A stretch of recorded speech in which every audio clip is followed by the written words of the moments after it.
പണ്ട് രാഷ്ട്രീയത്തിലുണ്ടായിരുന്നവരെക്കാളേറെ എണ്ണം ഇപ്പോൾ സ്ത്രീകൾ രാഷ്ട്രീയ രംഗത്തുമുണ്ട്. കാരണങ്ങൾ എന്തായാലും വോട്ട് ചെയ്യുന്നത് വോട്ടർമാരാണല്ലോ.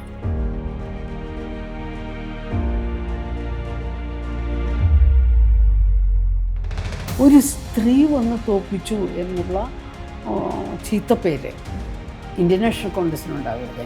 അങ്ങനെയാണോ സ്ത്രീകൾക്ക് പ്രാതിനിധ്യം കൊടുക്കേണ്ടത്? ഇന്ത്യൻ രാഷ്ട്രീയത്തിൽ സ്ത്രീകളുടെ സ്ഥാനം മഞ്ഞളിടുവിലെ കറുത്ത മുന്തിരി പോലെയാണെന്ന് പറഞ്ഞു വെച്ചത് സാവിത്രി ലക്ഷ്മണനാണ്. കേരളത്തിലെ വനിതാ രാഷ്ട്രീയ നേതാക്കളിൽ ഏറ്റവും മുതിർന്നയാൾ. ഒരു കാലഘട്ടത്തിൽ സ്വമേധയാ രാഷ്ട്രീയത്തിൽ നിന്നും പിൻവാങ്ങാൻ ശ്രമിക്കുകയും എന്നാൽ മനസ്സുകൊണ്ട് പിൻവാങ്ങുകയും ചെയ്യാത്ത ആൾ. തൻ്റെ പദവികളെല്ലാം ഒഴിഞ്ഞെങ്കിലും രാഷ്ട്രീയം ഇപ്പോഴും സജീവമായി മനസ്സിൽ സൂക്ഷിക്കുന്ന വ്യക്തിത്വം. അതിനൊക്കെ പുറമെ ഓൾ ഇന്ത്യ റേഡിയോയിൽ നിന്നും ഒരു കാലഘട്ടത്തിൽ ഏറ്റവും മധുരമായി ഒഴുകിയ ശബ്ദത്തിനുടമ, ഏറ്റവും മികച്ച drama artist, drama voice artist, Kerala സാഹിത്യ അക്കാദമിയുടെ സമഗ്ര സംഭാവന പുരസ്കാരം നൽകി ആദരിച്ച വ്യക്തിത്വം സാവിത്രി ലക്ഷ്മണൻ നമ്മോടൊപ്പം ചേരുന്നു. ഇന്ത്യൻ രാഷ്ട്രീയത്തിൽ സ്ത്രീകളുടെ വളർച്ച പടവലം പോലെയാണ്, താഴോട്ടാണ്. താഴോട്ടെന്ന് പറയാൻ നിവൃത്തിയില്ല, മേപ്പോട്ട് തന്നെയാണെന്നാണ് എൻ്റെ പക്ഷം. ആവശ്യത്തിന് മേപ്പോട്ട് വളരുന്നില്ല എന്നുള്ളതേ ഉള്ളൂ. പടർന്നിട്ടുണ്ട് കണ്ടമാനം. പക്ഷേ ഒരു പരിധി വിട്ട് മുകളിലേക്ക് പോകാൻ പറ്റുന്നില്ല, അത്രയേ ഉള്ളൂ. അപ്പോൾ താഴോട്ടെന്നല്ല, പണ്ട് രാഷ്ട്രീയത്തിലുണ്ടായിരുന്നവരെക്കാളേറെ എണ്ണം ഇപ്പോൾ സ്ത്രീകൾ രാഷ്ട്രീയ രംഗത്തുമുണ്ട്. അപ്പോൾ അത് വളർച്ചയല്ലേ, താഴോട്ടുള്ളതല്ലല്ലോ. ആ രീതിയിലാണ് ഞാനത് വ്യാഖ്യാനിച്ചത്, അത്രയേ ഉള്ളൂ. ഇപ്പോൾ നമ്മൾക്ക് ഇടതുപക്ഷവും വലതുപക്ഷവുമായിട്ട് UDF കൂടുതൽ സീറ്റുകൾ കിട്ടി. അതുപോലെ 2 MLA മാർ LDF ഉണ്ടായിട്ടുണ്ട്. 11 പേരാണുള്ളത്.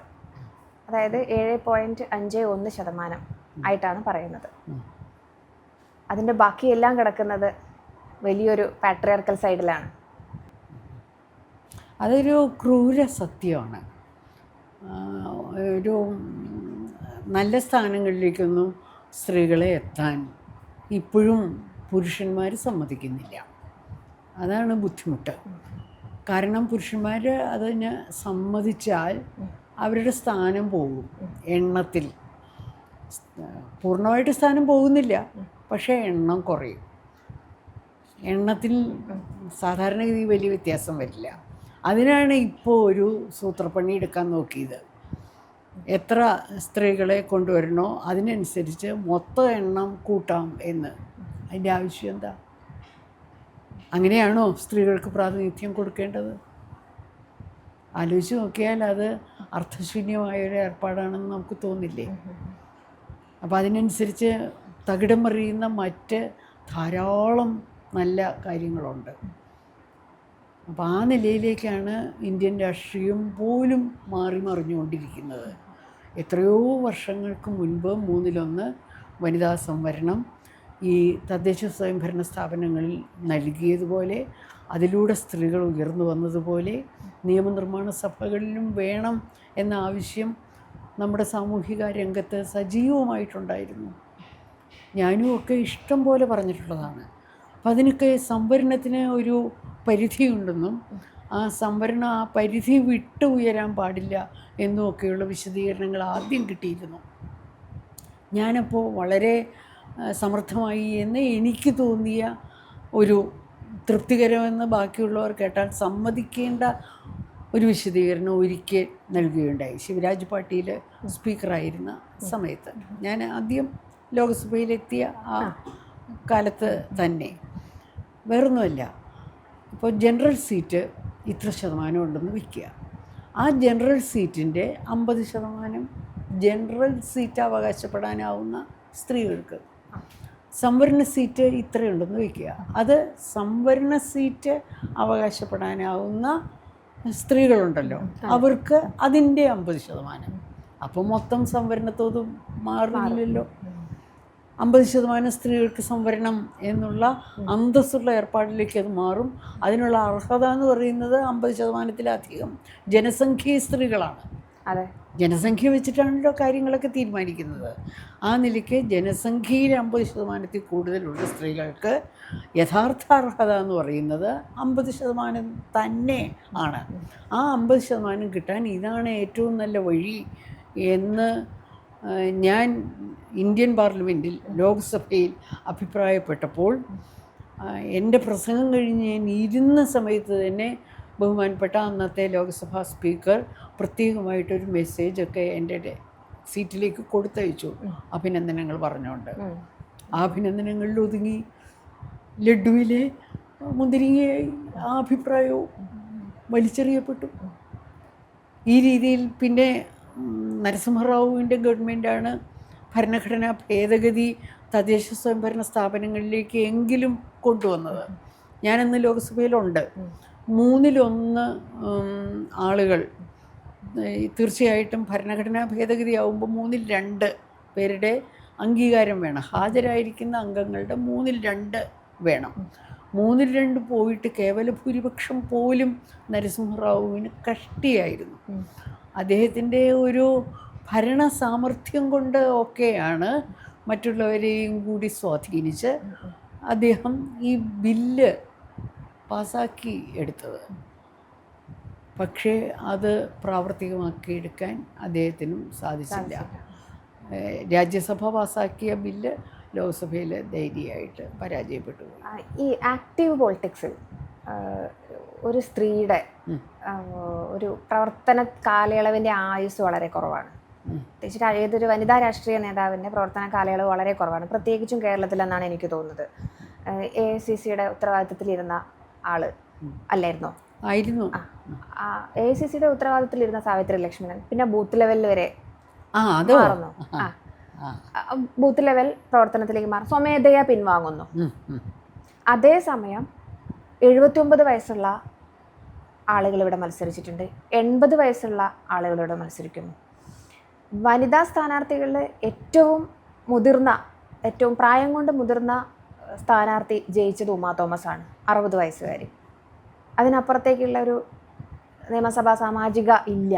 കെയർ ഗൗരിയമ്മ ഇപ്പോഴാണ് ഞാൻ, കാരണം ഇപ്പോഴത്തെ സിറ്റുവേഷനിലാണ് കെയർ ഗൗരിയമ്മയെ പോലുള്ള എണ്ണം പറഞ്ഞ ആളുകൾ വളരെ ചുരുക്കി. ഒരു കെയർ ഗൗരിയമ്മയെ ഉണ്ടായിട്ടുള്ളൂ. അതിനുശേഷം 75 കടന്ന ശ്രീമതി ടീച്ചർ നിൽക്കുന്നു. ലൈവ് പൊളിറ്റിക്സിൽ ശ്രീമതി ടീച്ചർ നിൽക്കുന്നുണ്ട്. വയസ്സ് സ്വയം പിൻവാങ്ങലിനുള്ള ഒരു കാരണമാവുന്നതാണോ, അതോ അതൊരു ഈ അകത്തെ സംവിധാനത്തിൽ നിന്നുകൊണ്ട് നിർബന്ധിതമായ പിന്മാറ്റം മനസ്സുകൊണ്ട് നമ്മൾ തീരുമാനിക്കുന്നതാണോ? എന്നെപ്പറ്റി പറഞ്ഞുകൊണ്ടാണല്ലോ തുടങ്ങിയത്. എന്നെ സംബന്ധിച്ചിടത്തോളം വയസ്സ് ആയിരുന്നില്ല പ്രശ്നം. ഞാൻ 4 പ്രാവശ്യം അടുപ്പിച്ച് പൊതു തെരഞ്ഞെടുപ്പിൽ ജയിച്ചയാളാണ്. 2 പ്രാവശ്യം ലോക്സഭ, 2 പ്രാവശ്യം നിയമസഭ. ആദ്യത്തെ ലോക്സഭ കാലാവധി പൂർത്തിയാക്കിയില്ല, അതുകൊണ്ട് 20 കൊല്ലം ഇരുന്നിട്ടില്ല, 17 കൊല്ലം കഷ്ടിയാണ്. ഈ 4 തെരഞ്ഞെടുപ്പ് വിജയങ്ങളിലൂടെ എനിക്ക് ജനപ്രതിനിധിയാകാൻ സാധിച്ചത്. അത് കഴിഞ്ഞ് 5ാമത് ഒരു പൊതു തെരഞ്ഞെടുപ്പിനെ നേരിട്ടപ്പോൾ 2006 ഞാൻ അതിനു മുമ്പ് 2 പ്രാവശ്യം ജയിച്ച നിയോജക മണ്ഡലത്തിൽ തോറ്റു. 2 പ്രാവശ്യം എന്നല്ല, അക്ഷരാർത്ഥത്തിൽ 4 പ്രാവശ്യം. കാരണം ചാലക്കുടി ഉൾപ്പെട്ടതായിരുന്നു മൂന്നുപുരവും. നല്ല ഭൂരിപക്ഷം ചാലക്കുടിയിൽ നിന്ന് MP ആയിരുന്ന കാലത്തും കിട്ടിയിട്ടുണ്ട്, MLA ആയിരുന്നപ്പോഴും കിട്ടിയിട്ടുണ്ട്. അത് ഇല്ലാതാവാൻ കാരണങ്ങൾ അനവധി ഉണ്ടാകും. കാരണങ്ങൾ അനവധി എന്ന് പറഞ്ഞാൽ ഈ പറഞ്ഞതുപോലെ സ്വന്തം പാർട്ടിക്കകത്ത് ഉൾപ്പോരുകളോ മറ്റു പാർട്ടി അനുകൂല ഘടകങ്ങൾ വളർത്തിയെടുത്തതോ ഒക്കെ ആയിട്ടുള്ള സാങ്കേതിക കാരണങ്ങളിലേക്ക് ഞാൻ കടക്കുന്നില്ല.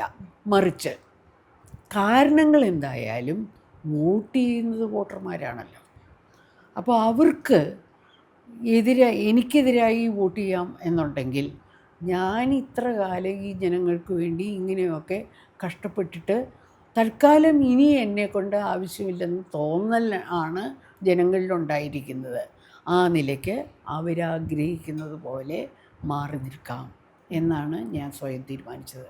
അല്ലാതെ എനിക്ക് പ്രായാധിക്യം കൊണ്ട് മാറി നിൽക്കാം എന്നുള്ളതല്ല. ഞാനങ്ങനെ മാറി നിൽക്കുമ്പോൾ എനിക്ക് വയസ്സ് 60 ആയിരുന്നു. 55-ന് ഞാൻ റിട്ടയർ ചെയ്തു. 5 കൊല്ലം കൂടി ഞാൻ MLA ആയിരുന്നു. 65 വയസ്സ് വരെ ആകേണ്ടതായിരുന്നു. പക്ഷെ പരാജയപ്പെട്ടു പോയി. അപ്പം ഞാൻ മാറി നിന്നു. മാറി നിന്ന് കഴിയുമ്പോൾ സജീവ രാഷ്ട്രീയത്തിലില്ലെന്ന് തീരുമാനിക്കാനുള്ള കാരണം, ഞാൻ മാറി നിന്നത് ചാലക്കുടിയെ സംബന്ധിച്ചിടത്തോളം വേറെ ആളുകൾക്ക് കടന്നു വരാനുള്ള ഒരു സൗകര്യമായി പലരും കാണുന്നതായി എനിക്ക് മനസ്സിലാക്കാൻ സാധിച്ചു. അപ്പോൾ അവരുടെ ആ ആഗ്രഹത്തിന് തടസ്സം നിൽക്കണ്ട, ചാലക്കുടിയിലേക്ക് ഇനി എന്തായാലും വേണ്ട എന്ന് തീരുമാനിക്കാൻ അതെന്നെ സഹായിച്ചു. ഒപ്പം ഒരു താല്പര്യവുമില്ലാതെ ഞാൻ മറ്റെന്തെങ്കിലും കാര്യങ്ങളായിട്ട്, ഇരിങ്ങാലക്കുടയിലാണല്ലോ ഞാൻ താമസിക്കുന്നത്, ഇവിടെ പ്രവർത്തിക്കുമ്പോഴും സമാന ചിന്താഗതിക്കാരുടെയൊക്കെ വിചാരം അവർ ചാലക്കുടി തോറ്റിട്ട് ഇവിടെ വന്നിരിക്കുന്നു എന്നാണ്. അങ്ങനെ ഒരു പേരുദോഷം ഒരു വ്യക്തി എന്നുള്ള നിലയിൽ ഉണ്ടാക്കാൻ എനിക്ക് താല്പര്യം ഉണ്ടായിരുന്നില്ല. അതുകൊണ്ട് എനിക്ക് പ്രവർത്തിക്കാൻ രാഷ്ട്രീയം മാത്രമല്ലല്ലോ മണ്ഡലമുള്ളത്. അത് ഞാൻ സ്വമേധയാ എനിക്ക് താല്പര്യമുള്ള മറ്റ് മണ്ഡലങ്ങളിലേക്ക് തിരിഞ്ഞു. ഇതില്ല എന്ന് തീരുമാനിച്ചു. ബന്ധപ്പെട്ടവരെ അറിയിച്ചു സജീവ രാഷ്ട്രീയത്തിലില്ല എന്ന്. എങ്കിലും രാഷ്ട്രീയക്കാരിയായിട്ട് പ്രവർത്തിച്ചിരുന്ന വ്യക്തി എന്നുള്ള രീതിയിൽ ഇപ്പോൾ തെരഞ്ഞെടുപ്പ് വരുന്ന സമയങ്ങളിലൊക്കെ വിശേഷിച്ചും രാഷ്ട്രീയത്തിലില്ലെന്ന് പറഞ്ഞ് മാറി നിൽക്കാൻ പറ്റില്ല. അപ്പോൾ പിന്നെ എനിക്ക് ബൂത്തിൽ പ്രവർത്തിക്കാൻ ഒരു വിഷമവുമില്ല. ഞാൻ ഇതിനു മുമ്പിലത്തെ തെരഞ്ഞെടുപ്പുകളിൽ എൻ്റെ ബൂത്തിൽ എല്ലാ വീടുകളിലും കയറി ഇറങ്ങിയിട്ടുണ്ട്. പക്ഷേ ഇത്തവണയൊന്നും ഇപ്പോൾ എല്ലാ വീടുകളിലും കയറി ഇറങ്ങാൻ അത് വാർദ്ധക്യമാണ്. നടക്കാൻ എല്ലാ വീടുകളിലും പോയിട്ട് അയൽവക്കത്തെ വീടുകളിൽ പോലും കയറി ഇറങ്ങാൻ പറ്റാത്ത രീതിയിൽ കാൽമുട്ട് പണി മുടക്കിയിരിക്കുന്ന കാലഘട്ടമാണ്. അത്യാവശ്യമൊക്കെ പോകാമെന്നുള്ളതല്ലാതെ അതും കൊണ്ട് 80 വയസ്സ് കഴിഞ്ഞ ഒരാളെ സംബന്ധിച്ചിടത്തോളം ഷബിതയ്ക്കും ഊഹിക്കാമല്ലോ ആരോഗ്യ പ്രശ്നത്തിൻ്റെ. അതിപ്പോൾ വേണമെങ്കിൽ ആരോഗ്യ പ്രശ്നം എന്ന് പറയാം, പക്ഷെ മുമ്പ് ആരോഗ്യ പ്രശ്നം ആയിരുന്നില്ല. അതല്ല ഞാൻ ചോദിക്കുന്നത്, ജയവും പരാജയവും രാഷ്ട്രീയത്തിൽ ആപേക്ഷികമാണല്ലോ. എല്ലാ കാലവും നമ്മൾ ജയിച്ച MLAയോ ജയിച്ച MP ആയിക്കൊള്ളണമെന്നില്ല. അപ്പം ഒരു മണ്ഡലത്തിൽ ജനങ്ങൾ പാടെ വിധി എഴുതി തോൽപ്പിക്കുന്നതിനെ ഉപരി അതിന് ഉള്ളിൽ പ്രവർത്തിക്കുന്ന, പ്രത്യേകിച്ചും കോൺഗ്രസ് പോലുള്ള ഒരു പ്രസ്ഥാനത്തിൽ പ്രവർത്തിച്ച ടീച്ചർക്ക് അറിയാം എന്താണ് ഇതിൻ്റെ അകത്തെ രസതന്ത്രങ്ങളും അകത്തെ സമവാക്യങ്ങളും എന്നുള്ളത്. ഈ ഇക്വേഷൻസിൻ്റെ ഒരു ഭാഗവാക്കാവുക മാത്രമാണ് ഈ വോട്ടർമാർ പലപ്പോഴും ചെയ്യുന്നത്. അപ്പോൾ അത് പരാജയം ആപേക്ഷികമാണെന്നും അതിനപ്പുറത്തേക്ക് ഞാനിവിടെ ഒരു സ്ത്രീ വനിതാ പ്രതിനിധിയായിട്ട് നിലകൊള്ളേണ്ടത് അത്യാവശ്യമാണെന്നും അത് എൻ്റെ ഉത്തരവാദിത്വമാണെന്നും ചിന്തിക്കാതെ പിൻവാങ്ങിയത് ഒരുതരം എന്താണ് പറയുക വിഷമമുള്ള കാര്യമല്ലേ? തിരിഞ്ഞോട്ടല്ലേ എന്ന് ചോദിക്കാം അല്ലേ? അല്ല, എന്താണെന്ന് വെച്ചാൽ സ്വതവേ തെറ്റാണ്. കൊളക്കിലാണ് സ്വതവേ എനിക്ക് സജീവ രാഷ്ട്രീയത്തിനോട് വലിയ താല്പര്യമൊന്നും ഉണ്ടായിരുന്നില്ല. യാദൃച്ഛികമായിട്ട് ഞാൻ വന്ന് പെട്ട ഒരു മണ്ഡലമായിരുന്നു. പക്ഷേ ഞാൻ ചെന്നുപെട്ടയിടത്ത് ഞാൻ സജീവമായി പ്രവർത്തിച്ചു. അത് പ്രവർത്തിക്കുന്നതിൽ യാതൊരു അലംഭാവവും കാണിച്ചില്ല. എൻ്റെ കുടുംബത്തിലുള്ളവരാണെങ്കിലും ഇഷ്ടംപോലെ അതിന് എനിക്ക് താങ്ങും തണലുമായി നിന്ന് കുടുംബത്തിലെ എൻ്റെ പോരായിക സഹിച്ചു. ഞാൻ ഈ സജീവ രാഷ്ട്രീയത്തിൽ ഇറങ്ങിയത് കൊണ്ട് ഉണ്ടായിരിക്കുന്ന എല്ലാ ദുഃഖങ്ങൾക്കും ദുരിതങ്ങൾക്കും ഒക്കെ സാക്ഷിയായി നിൽക്കുന്നവർ എൻ്റെ കുടുംബക്കാരാണ്.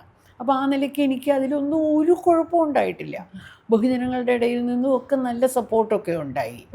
പക്ഷെ അത് കഴിഞ്ഞ് ഇങ്ങനൊരു അവസ്ഥ വന്നപ്പോൾ സ്വതേ താല്പര്യമില്ലാത്ത ഒരാൾ നിർബന്ധിതമായൊരു സാഹചര്യത്തിൽ ഒരു പ്രത്യേക മണ്ഡലത്തിൽ വന്നുപെട്ട ഒരാൾ ആ മണ്ഡലത്തിൽ നിന്ന് മാറി ആ ആൾക്ക് താല്പര്യമുള്ള മറ്റു മണ്ഡലങ്ങളിലേക്ക് പോകുന്നത് പിന്തിരിഞ്ഞോട്ടമല്ലല്ലോ.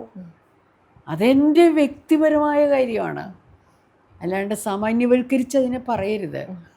ഞാൻ ഇങ്ങനെ AICC മെമ്പറും ഒക്കെ ആയിരുന്നു, കാര്യം ശരിയാണ്. പക്ഷേ അതിലൊക്കെ അതായിരുന്ന കാലഘട്ടങ്ങളിൽ ഞാൻ സന്തോഷിച്ചിട്ടുണ്ട്, അതിനനുസരിച്ച് പ്രവർത്തിച്ചിട്ടുമുണ്ട്. അതല്ലാത്ത കാലഘട്ടങ്ങളിൽ അതിനനുസരിച്ച് എനിക്ക് പ്രവർത്തിക്കേണ്ടു. അപ്പോൾ എനിക്ക് കിട്ടുന്ന സമയം എനിക്ക് താല്പര്യമുള്ള മറ്റു കാര്യങ്ങളിലേക്ക് വിനിയോഗിക്കാം. ഞാൻ വിനിയോഗിക്കുന്നു. 1987 41 വയസ്സുള്ളപ്പോൾ, ടീച്ചർക്ക് 41 വയസ്സ് അന്ന്, വരുന്നത് ലീഡറുടെ കോളാണ്, ഒന്ന് സഹായിക്കണം. ലീഡർ ആ കോള് ചെയ്യാൻ, ലീഡറുടെ ഫോൺ തേടി വരാൻ ഒരു കാരണം ഉണ്ടായിരുന്നു. സഹപ്രവർത്തക മീനാക്ഷി തമ്പാനാണ് ലീഡറുടെ എതിർ സ്ഥാനാർത്ഥി മാളയിൽ. അതെ, അത് സത്യമാണ്. അപ്പോൾ ഒന്ന് സഹായിക്കണം എന്നാണ് അന്ന് ലീഡർ പറഞ്ഞത്. അതെ, അതും സത്യമാണ്. ആ സഹായം, അന്ന് കൊടുത്ത ആ സഹായം സാവിത്രി ലക്ഷ്മണന്റെ ജീവിതരേഖ പാടെ അങ്ങ് മാറ്റിമറിച്ചു. ഒരുപക്ഷെ അന്ന് ആ കോള് വന്നില്ലായിരുന്നെങ്കിൽ മലയാള സാഹിത്യത്തിന്, പ്രത്യേകിച്ചും നാടക ശാഖയ്ക്ക് ഏറ്റവും മികച്ച സംഭാവനകൾ നൽകിക്കൊണ്ട് മറ്റൊരു പ്രതിഭയായിട്ട് ഇവിടെ ഉണ്ടാവുമായിരുന്നു. ഇപ്പോഴും പ്രതിഭയാണ്, അല്ലെന്നല്ല. ഒരുപാട് പുസ്തകങ്ങൾ എഴുതി, പ്രത്യേകിച്ചും കേരളത്തിൽ നമ്മുടെ മലയാള സാഹിത്യത്തിൽ നാടകത്തിന് കിട്ടുന്ന പ്രാധാന്യത്തെ വളരെ കുറച്ച് ചെറിയ പ്രാധാന്യം കിട്ടിക്കൊണ്ടിരുന്ന ഒരു മേഖലയെ തിരഞ്ഞുപിടിച്ച് അതിലേക്ക് വേണ്ട ഒരുപാട് സംഭാവനകൾ, നാടക ചരിത്രം പോലുള്ള പുസ്തകങ്ങൾ എഴുതി. അതൊക്കെ ശരിയാണ്. എന്നിരുന്നാലും സാവിത്രി ലക്ഷ്മൺ മറ്റൊരു തരത്തിൽ വലിയൊരു സാഹിത്യ പ്രതിഭ കൂടിയാവുമായിരുന്നു. ഒരു പടി അധികം കൂടെ ആവുമായിരുന്നു. അപ്പോൾ അവിടെ ഒരു പ്രോബ്ലം ഓഫ് ചോയ്സ് 2 തരത്തിലുണ്ടായിട്ടുണ്ട്. ഒന്ന്, ലീഡർ സഹായിക്കണമെന്ന് പറയുന്നു. ലീഡറെ അകമഴിഞ്ഞ് സഹായിച്ചു. സഹപ്രവർത്തകയായിരുന്ന മീനാക്ഷി തമ്പാൻ, സ്ഥിരം കാണുന്ന മിസ്സിസ് തമ്പാൻ, അല്ലേ? അതെ, മിസ്സിസ് തമ്പാൻ എന്നാണ് അന്ന് നിങ്ങളൊക്കെ പറഞ്ഞിരുന്നത്.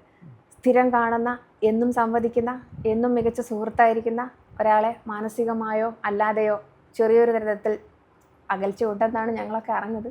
ഉണ്ടോ ഇല്ലയോ എന്ന് നമുക്കറിയില്ല. അത്തരം കാര്യങ്ങളിലേക്ക് നീങ്ങേണ്ടി വന്നു. അത്രയും കാലം കൂടെ നടന്ന ആളെ, അല്ലെങ്കിൽ അത്രയും കാലം സഹപ്രവർത്തകയായ ഒരാളെ മുഷിപ്പിച്ചുകൊണ്ട് ലീഡർക്ക് വേണ്ടി ഇറങ്ങുന്നു.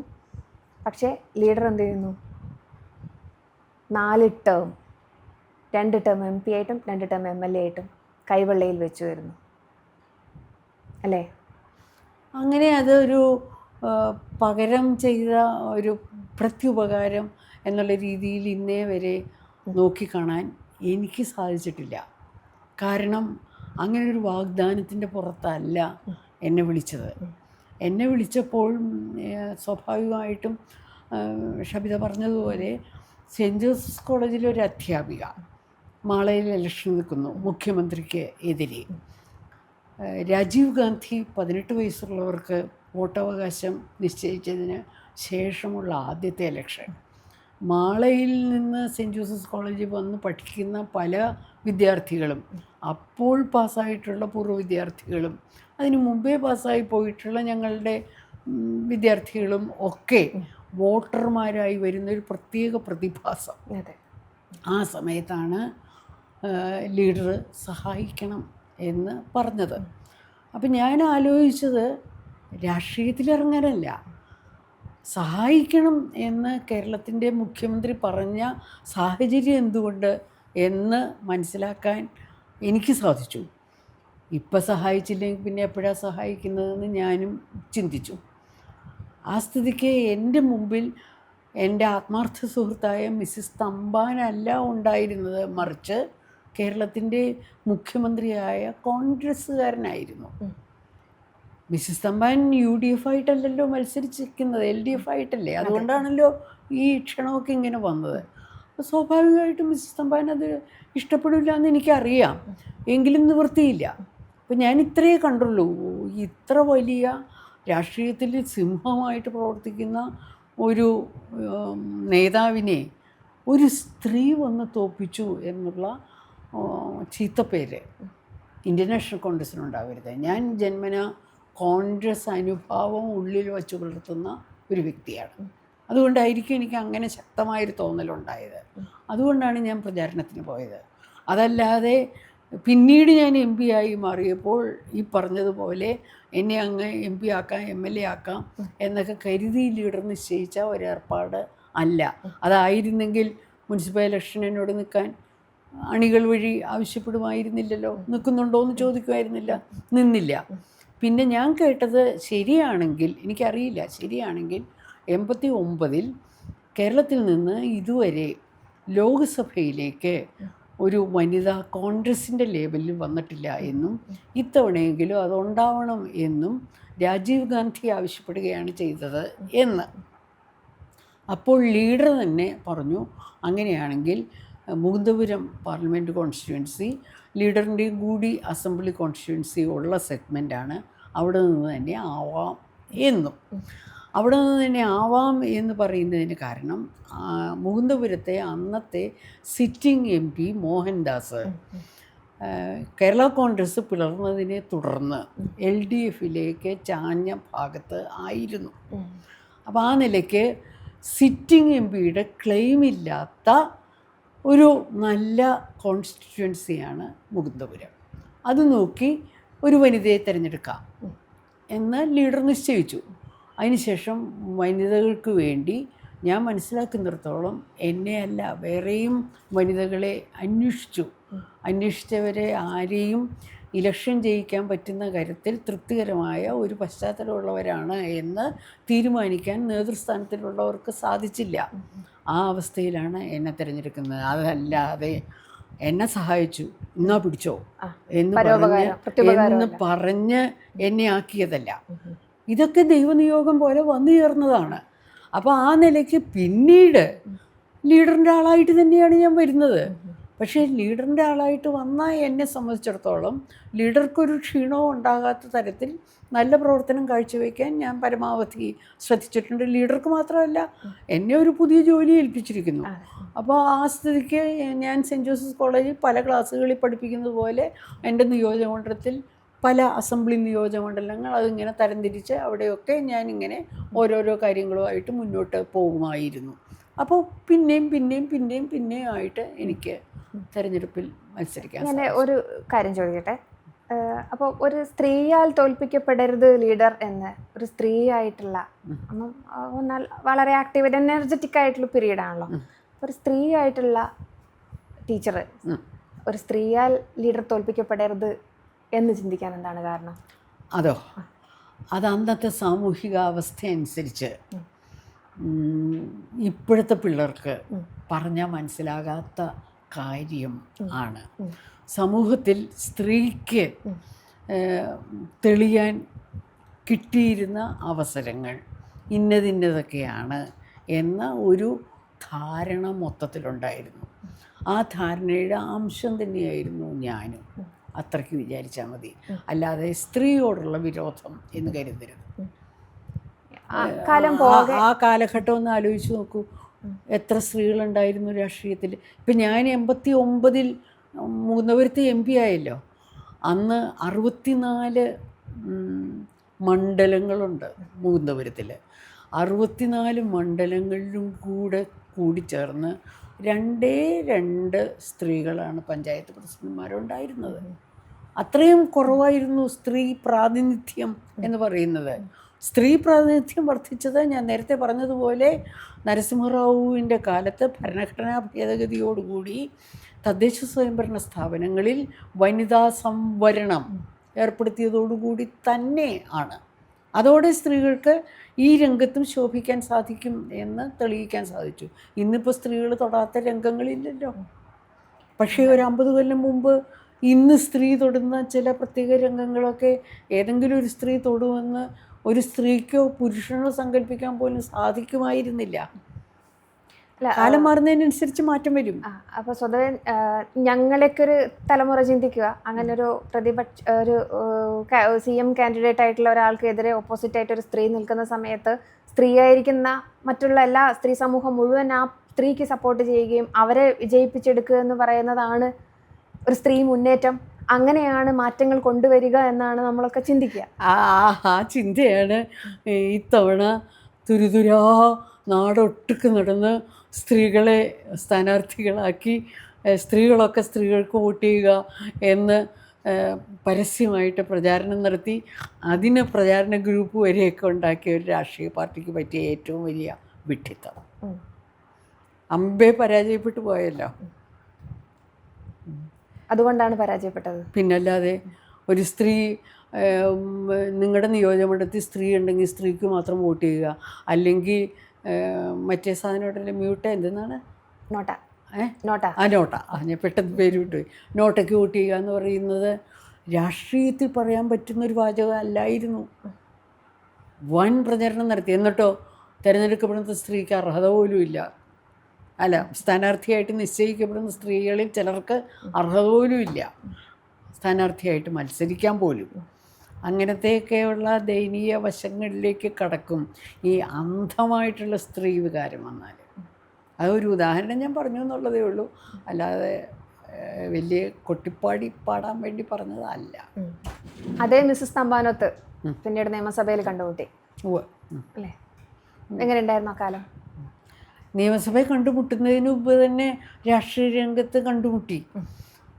കാരണം ഞാൻ 91 ലോകസഭയിൽ ജയിക്കുമ്പോൾ ആ ലോകസഭാ കോൺസ്റ്റിറ്റ്യുവൻസികളിൽ ഒന്നായിരുന്ന കൊടുങ്ങല്ലൂരിൽ നിന്ന് മിസ്സിസ് തമ്പാൻ MLA ആയി.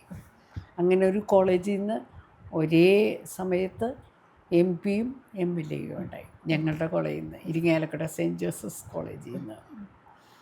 അത് കഴിഞ്ഞിട്ടാണ് 96 ഇലക്ഷനിൽ ഞാൻ ചാലക്കുടിയിൽ നിന്ന് നിയമസഭയിലേക്ക് മത്സരിക്കുമ്പോൾ വീണ്ടും മിസ്സിസ് തമ്പാൻ കൊടുങ്ങല്ലൂരിൽ നിന്ന് തന്നെ മത്സരിച്ച് ജയിച്ച് നിയമസഭയിലെത്തി.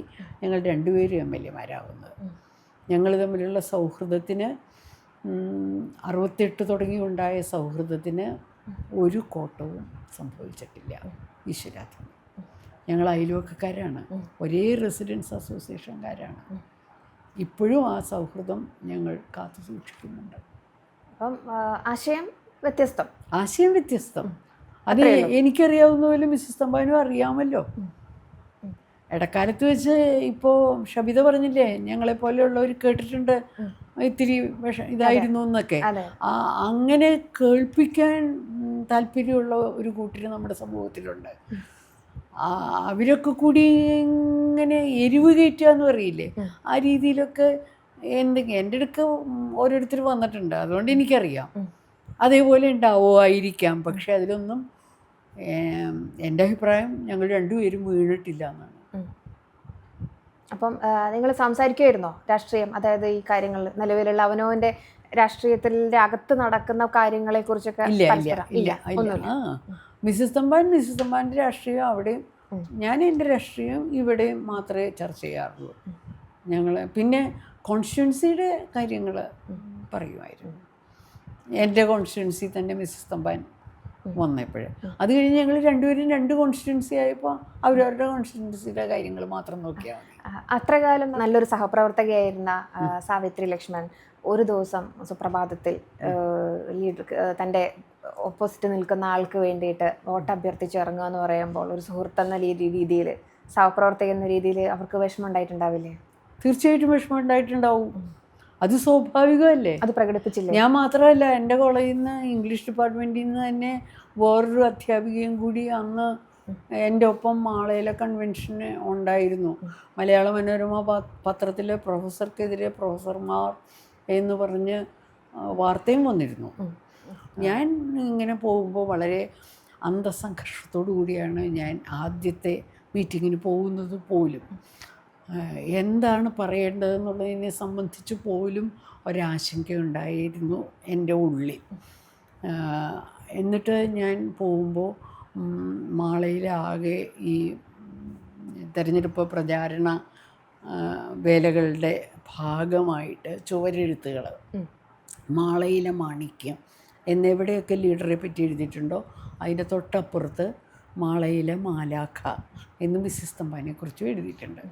അപ്പോൾ എൻ്റെ ഉള്ളിൽ നല്ലൊരു പോയിൻ്റ് വന്നു. അപ്പം ഞാൻ ആദ്യത്തെ യോഗത്തിന് തന്നെ സംസാരിച്ചത് ഈ മാളയിലെ മാണിക്യവും മാളയിലെ മാലാഖയും സ്പർശിച്ചുകൊണ്ടാണ്. അപ്പം ഞാൻ പറഞ്ഞു, മാലാഖയെ പോലെ ഒരു നല്ല സ്ത്രീയെയാണ് ഇടതുപക്ഷം ഇവിടെ മത്സരിപ്പിക്കാനായിട്ട് കൊണ്ടു നിർത്തിയിരിക്കുന്നത്. പക്ഷേ അവർക്ക് നല്ലപോലെ ബോധ്യമുണ്ട് മാളയിലെ ഈ മാണിക്യം തന്നെയാണ് ജയിക്കാൻ പോകുന്നതെന്നും ജയിക്കേണ്ടത് എന്നും. കാരണം കഴിഞ്ഞ ദിവസം പോലും EMS ആണല്ലോ അവരുടെ ഏറ്റവും വലിയ അധികാരിയായിട്ട് നിൽക്കുന്ന ഇടതുപക്ഷത്തിൻ്റെ, അദ്ദേഹം സംസാരിച്ചത് ഞാൻ അറിഞ്ഞു. കരുണാകരൻ ഇത്തവണ മുഖ്യമന്ത്രി ആവാനൊന്നും പോണില്ല, പ്രതിപക്ഷ നേതാവായിട്ടേ ഇരിക്കുകയുള്ളൂ എന്ന്. പ്രതിപക്ഷ നേതാവായിട്ടിരിക്കണമെങ്കിൽ മാളയിൽ നിന്ന് ജയിക്കണമെങ്കിൽ മിസ്സിസ് തമ്പാൻ തോക്കണമല്ലോ. അപ്പോൾ ആ സ്ഥിതിക്ക് അവരും നിശ്ചയിച്ചിട്ടുണ്ട് മാളയിലെ മാണിക്യത്തെ കണ്ണിലെ കൃഷ്ണമണി പോലെ കാക്കുന്ന ഒരു മാലാഖയെയാണ് അവരിറക്കി വിട്ടിരിക്കുന്നത് എന്ന്. മാലാഖമാരുടെ പ്രസിദ്ധമായ ജോലി കാവലാണ്. അപ്പോൾ സാക്ഷാൽ മാലാഖയെ പോലെ ഈ സ്ഥാനാർത്ഥി നമ്മുടെ സ്ഥാനാർത്ഥിയെ സംരക്ഷിച്ചുകൊള്ളുമെന്ന് ഞാൻ സംസാരിച്ചു. അത് സാധാരണഗതിയിൽ ഇപ്പോഴെനിക്കറിയാം രാഷ്ട്രീയ രംഗത്ത് കേൾക്കുന്ന ഒരു ശൈലി ആയിരുന്നില്ല. അതുകൊണ്ട് എൻ്റെ നേരെ ആക്രമണം കൂടി. ഇപ്പോൾ സൈബർ ആക്രമണം എന്ന് പറയുന്നുണ്ടെങ്കിൽ അന്ന് സൈബറല്ല, കാർട്ടൂൺ ആക്രമണങ്ങളാണ്. മാണിക്യം കാക്കുന്ന മണ്ഡലി എന്ന് പറഞ്ഞ് ഞാൻ പാമ്പാണെന്നും എൻ്റെ മുഖം വരച്ചു വെച്ചിട്ട് പാമ്പിൻ്റെ രൂപം, പണ്ട് ശ്രീകൃഷ്ണനെ വസുദേവർ തലയിൽ ചുമന്ന് കൊണ്ടുപോകുമ്പോൾ സർപ്പമല്ലേ സംരക്ഷിക്കുന്നത്. അപ്പോൾ അതുപോലെ ഈ വർഗീയ ശക്തികൾ ലീഡറാകുന്ന ശ്രീകൃഷ്ണനെ കൊട്ടയെ ചുമക്കുമ്പോൾ സാവിത്രി ലക്ഷ്മണൻ മണ്ഡലി ഇങ്ങനെ കാക്കുന്നു എന്ന് പറഞ്ഞ് കാർട്ടൂൺ മാളയിലല്ല, ഇരിങ്ങാലക്കുട കോളേജിൻ്റെ മുമ്പിലും ഇരിങ്ങാലക്കുട ബസ് സ്റ്റാൻഡിലും ഒക്കെ കൊണ്ടുവച്ചപ്പോൾ പക്ഷെ ഞാനതിന് മറുപടി പറഞ്ഞു, ശ്രേഷ്ഠ സർപ്പങ്ങളുടെ ശിരസിൽ രത്നം ഉണ്ടാവും. അപ്പോൾ അതുകൊണ്ട് എന്നെ ഈ ഒരു ശ്രേഷ്ഠ സർപ്പമാക്കി മാറ്റിയതിലൊന്നും എനിക്ക് വിരോധമൊന്നുമില്ല. പക്ഷേ ഇത് മാളയിൽ ഞാൻ പോയി പ്രസംഗിച്ചതിന് ഇവിടെ എന്തിനാന്ന് ചോദിച്ചപ്പോൾ ഇവിടെ അന്ന് മത്സരിച്ചിരുന്ന LDF സ്ഥാനാർത്ഥി ഇതെടുത്ത് മാറ്റാൻ പറഞ്ഞു. വർഗീയ ശക്തികളായിട്ടൊക്കെ വച്ചിരിക്കുന്നത് 3 പ്രസിദ്ധ മതവിഭാഗങ്ങളെയാണ് കാണിച്ചിരുന്നത്, വളരെ പ്രതീകാത്മകമായിട്ട്. അപ്പം അങ്ങനത്തെ അനുഭവമൊക്കെ ഉണ്ട്. അപ്പോൾ സ്വാഭാവികമായിട്ടും നമ്മുടെ ഉള്ളിൽ സ്വമേധയാ ഒരു വിചാരം വരില്ലേ, ഇനിയിപ്പോൾ എങ്ങാനും ലീഡർ തോറ്റുപോവുകയാണെങ്കിൽ ഈ രീതിയിലായിരിക്കില്ലേ ഇങ്ങോട്ട് പലതരത്തിലുള്ള ആക്രമണം വരിക എന്നുള്ളൊരു ഭീതി വരുമല്ലോ. ആ ഭീതി പിടിച്ചു നിൽക്കാനുള്ളൊരു ആവേശം ഉണ്ടാക്കുമല്ലോ. അങ്ങനെ എന്നെ സംബന്ധിച്ചിടത്തോളം ഇതൊക്കെ എൻ്റെ അന്നത്തെ രാഷ്ട്രീയ എതിരാളികൾ ഉദ്ദേശിച്ചതിൻ്റെ വിപരീത ഫലമാണ് ചെയ്തതെന്നേ ഞാനിപ്പോൾ ആശ്വസിക്കൂ. അപ്പോൾ ജീവിതത്തിലെ ഏറ്റവും പ്രൊഡക്റ്റീവായിട്ടുള്ള കാലഘട്ടമാണല്ലോ. വളരെ ആക്റ്റീവായിട്ടിരിക്കുക, വളരെ എനർജറ്റിക് ആയിട്ടിരിക്കുക, ശബ്ദം കൊണ്ട് ആകാശവാണിയിൽ വിസ്മയം തീർക്കുന്ന ഒരു കാലം. പ്രേംജിയുടെ നാടകങ്ങൾ ഒക്കെ കൃത്യമായിട്ട് പ്രേംജിക്ക് ഒപ്പം തന്നെ ശബ്ദം കൊടുത്ത് എന്താ പറയുക, നാടക അവതരണത്തിൽ മികച്ച പേരായി സാവിത്രി ലക്ഷ്മൺ നിൽക്കുന്ന കാലം അല്ലേ? അതെ. അത് 3 മാസം കൂടുമ്പോൾ ഒരു നാടകം തൃശ്ശൂർ നിലയത്തിൽ നിന്ന് വരുമായിരുന്നു. പിന്നെ ഞാൻ എഴുതി കേരള സംഗീത നാടക അക്കാദമി അമേച്വർ നാടക മത്സരത്തിൽ രജനിക്ക് 1ാം സമ്മാനം തന്ന ഒരു സ്മൃതി എന്ന് പറഞ്ഞ നാടകം NBS പബ്ലിഷ് ചെയ്തതുണ്ട്. അതിൻ്റെ റേഡിയോ രൂപാന്തരം ഞാൻ തന്നെ ഉണ്ടാക്കിയിട്ട് ആ റേഡിയോ രൂപാന്തരത്തിൽ ശബ്ദം കൊടുക്കുമ്പോൾ അതിലെ നായികയുടെ ശബ്ദം ഞാൻ കൊടുത്തിട്ടുണ്ട്. അങ്ങനെയൊക്കെ നല്ല കാലമായിരുന്നു. പിന്നെ ഭാരതാംബ തൃശ്ശൂർ നിലയത്തിലെ ആർട്ടിസ്റ്റുകളെ മുഴുവൻ 4 സെറ്റാക്കി തിരിച്ചു. എന്നിട്ട് ഈ ജവഹർലാൽ നെഹ്റുവിൻ്റെ വന്ദിപ്പിൻ മാതാവിനെ ആശ്രയിച്ച് ഡോക്ടർ TR ശങ്കുണ്ണി എഴുതിയ ഒരു നാടകമായിരുന്നു അത് 4 സെറ്റാക്കുമ്പോൾ ഓരോ കാലഘട്ടത്തിൻ്റെയാണ്. അപ്പോൾ ആ 4 സെറ്റിലും വരുന്ന ഒരു കഥാപാത്രം ഭാരതാംബയും മറ്റൊരു കഥാപാത്രം ജവഹർലാൽ നെഹ്റു ആയിരുന്നു. അതിലെ ഭാരതാംബ ഞാനായിരുന്നു. അങ്ങനെ ശരിക്കും പറഞ്ഞാൽ ശരിക്കും ഷബിത പറഞ്ഞ പോലെ ഇങ്ങനെ കത്തിജ്വലിച്ച് നിൽക്കുമ്പോൾ തന്നെയാണ് ഈ റേഡിയോ നാടകങ്ങളുടെ കാര്യത്തിൽ കത്തിജ്വലിച്ച് നിൽക്കുമ്പോൾ തന്നെയാണ് പെട്ടെന്ന് ഇലക്ഷൻ പോകേണ്ടി വന്ന് ഈ സീരിയലിൻ്റെ അവസാനത്തെ 2 ബ്രോഡ്കാസ്റ്റ് ചെയ്തത് പോലും എനിക്ക് കേൾക്കാൻ പറ്റിയില്ല. നിർത്തിവെച്ചു. ഓൾ ഇന്ത്യ റേഡിയോ അപ്പം തന്നെ നിർത്തിവെച്ചു. കാരണം സ്ഥാനാർത്ഥി പിന്നെ ഇലക്ഷൻ കഴിഞ്ഞ് എപ്പോഴോ വിട്ടു. അത് എപ്പോഴാണെന്ന് ഞാൻ തന്നെ അറിഞ്ഞിട്ടില്ല. അപ്പം വ്യക്തിപരമായിട്ട് ഒരുപാട് കോംപ്രമൈസുകൾ ചെയ്തിട്ടാണ് ഈ ഒരു മേഖലയിലേക്ക് ഇറങ്ങിയത്, പൊളിറ്റിക്സിലേക്ക് ഇറങ്ങിയത്. അതിനെ ഒരു ശരിക്കും പറഞ്ഞാൽ കോംപ്രമൈസ് എന്ന് പറയണ്ട. കാരണം ഒരു മണ്ഡലം പ്രവർത്തിക്കാൻ വേണ്ടി മുമ്പിലേക്ക് ലഭിക്കുന്നു, അത് ഞാൻ സ്വീകരിക്കുന്നു, അവിടെ എന്നെ കൊണ്ട് പറ്റുന്ന രീതിയിൽ പ്രവർത്തിക്കുന്നു, അതിൽ സന്തോഷം കണ്ടെത്തുന്നു. അങ്ങനെ വിചാരിച്ചാൽ MP ആയിട്ട് മത്സരിക്കാൻ മുകുന്ദപുരത്തേക്ക് സീറ്റ് നിങ്ങളെയാണ് കണ്ടിരിക്കുന്നത്, സാവിത്രിയാണ് സ്ഥാനാർത്ഥി എന്ന് പറയുന്നത് ലീഡർ തന്നെയാണ്. അത് അവസാനമാണ്. ആദ്യം ബയോഡേറ്റ വാങ്ങിക്കാൻ എന്ന് പറഞ്ഞ് ഇവിടുത്തെ ലോക്കലായിട്ടുള്ള കോൺഗ്രസ് പ്രവർത്തകരെ ഇങ്ങോട്ട് അയച്ചപ്പോൾ വേണ്ട, സ്ഥാനാർത്ഥിയാവണ്ട, താല്പര്യമില്ല എന്ന് പറഞ്ഞപ്പോൾ അത് പറഞ്ഞാൽ പറ്റില്ല. രാജീവ് ഗാന്ധി ആവശ്യപ്പെട്ടിട്ട് ലീഡറാണ് ഞങ്ങളോട് പറഞ്ഞത് ഇത് അയച്ചു തരാൻ എന്നാൽ അവരും. അപ്പോൾ ഞാൻ ഇങ്ങനെ നിർബന്ധം പിടിച്ചു കഴിഞ്ഞപ്പോൾ അവർ പറഞ്ഞു, അങ്ങനെയാണെങ്കിൽ ടീച്ചർ തരണ്ട, ഞങ്ങൾക്കറിയാവുന്ന രീതിയിലൊക്കെ ഞങ്ങൾ എഴുതി അയക്കും എന്ന് പറഞ്ഞപ്പോൾ ഒരു നിവൃത്തിയില്ലല്ലോ. അങ്ങനത്തെ ഒരു സാഹചര്യത്തിലാണ് അച്ഛനാരാ, അമ്മയാരാ, എവിടെയാണ് ജനിച്ച്, എന്നാണ് കോളേജിൽ ജോലി കയറിയത് എന്നൊക്കെയുള്ള കാര്യങ്ങൾ ഞാൻ പറഞ്ഞു. മഹിളാ രാഷ്ട്രീയ രംഗത്തെ പരിചയം എന്നവരെന്നോട് ചോദിച്ചപ്പോൾ ഞാൻ പറഞ്ഞു ഒരു പരിചയവും ഇല്ല. മഹിളാ കോൺഗ്രസിൻ്റെ ഡിസ്ട്രിക്ട് സെക്രട്ടറിയാണ് കഴിഞ്ഞ കുറച്ചു കാലമായിട്ട്. അത് ഞാൻ മീറ്റിങ്ങിനൊന്നും പോകാം. 6 സെക്രട്ടറിമാരിൽ ഒരാൾ മാത്രമാണ്. അത് അങ്ങനെ യോഗങ്ങൾക്കൊന്നും പോവാറുമില്ല. അത്രയേ ഉള്ളൂ രാഷ്ട്രീയം എന്നൊക്കെ പറഞ്ഞ് അവരോട് തന്നെ പറഞ്ഞു, ഞങ്ങൾക്കങ്ങനെ രാഷ്ട്രീയക്കാരെയൊന്നും വേറെ പരിചയമോ സ്വാധീനമോ ഒന്നുമില്ല.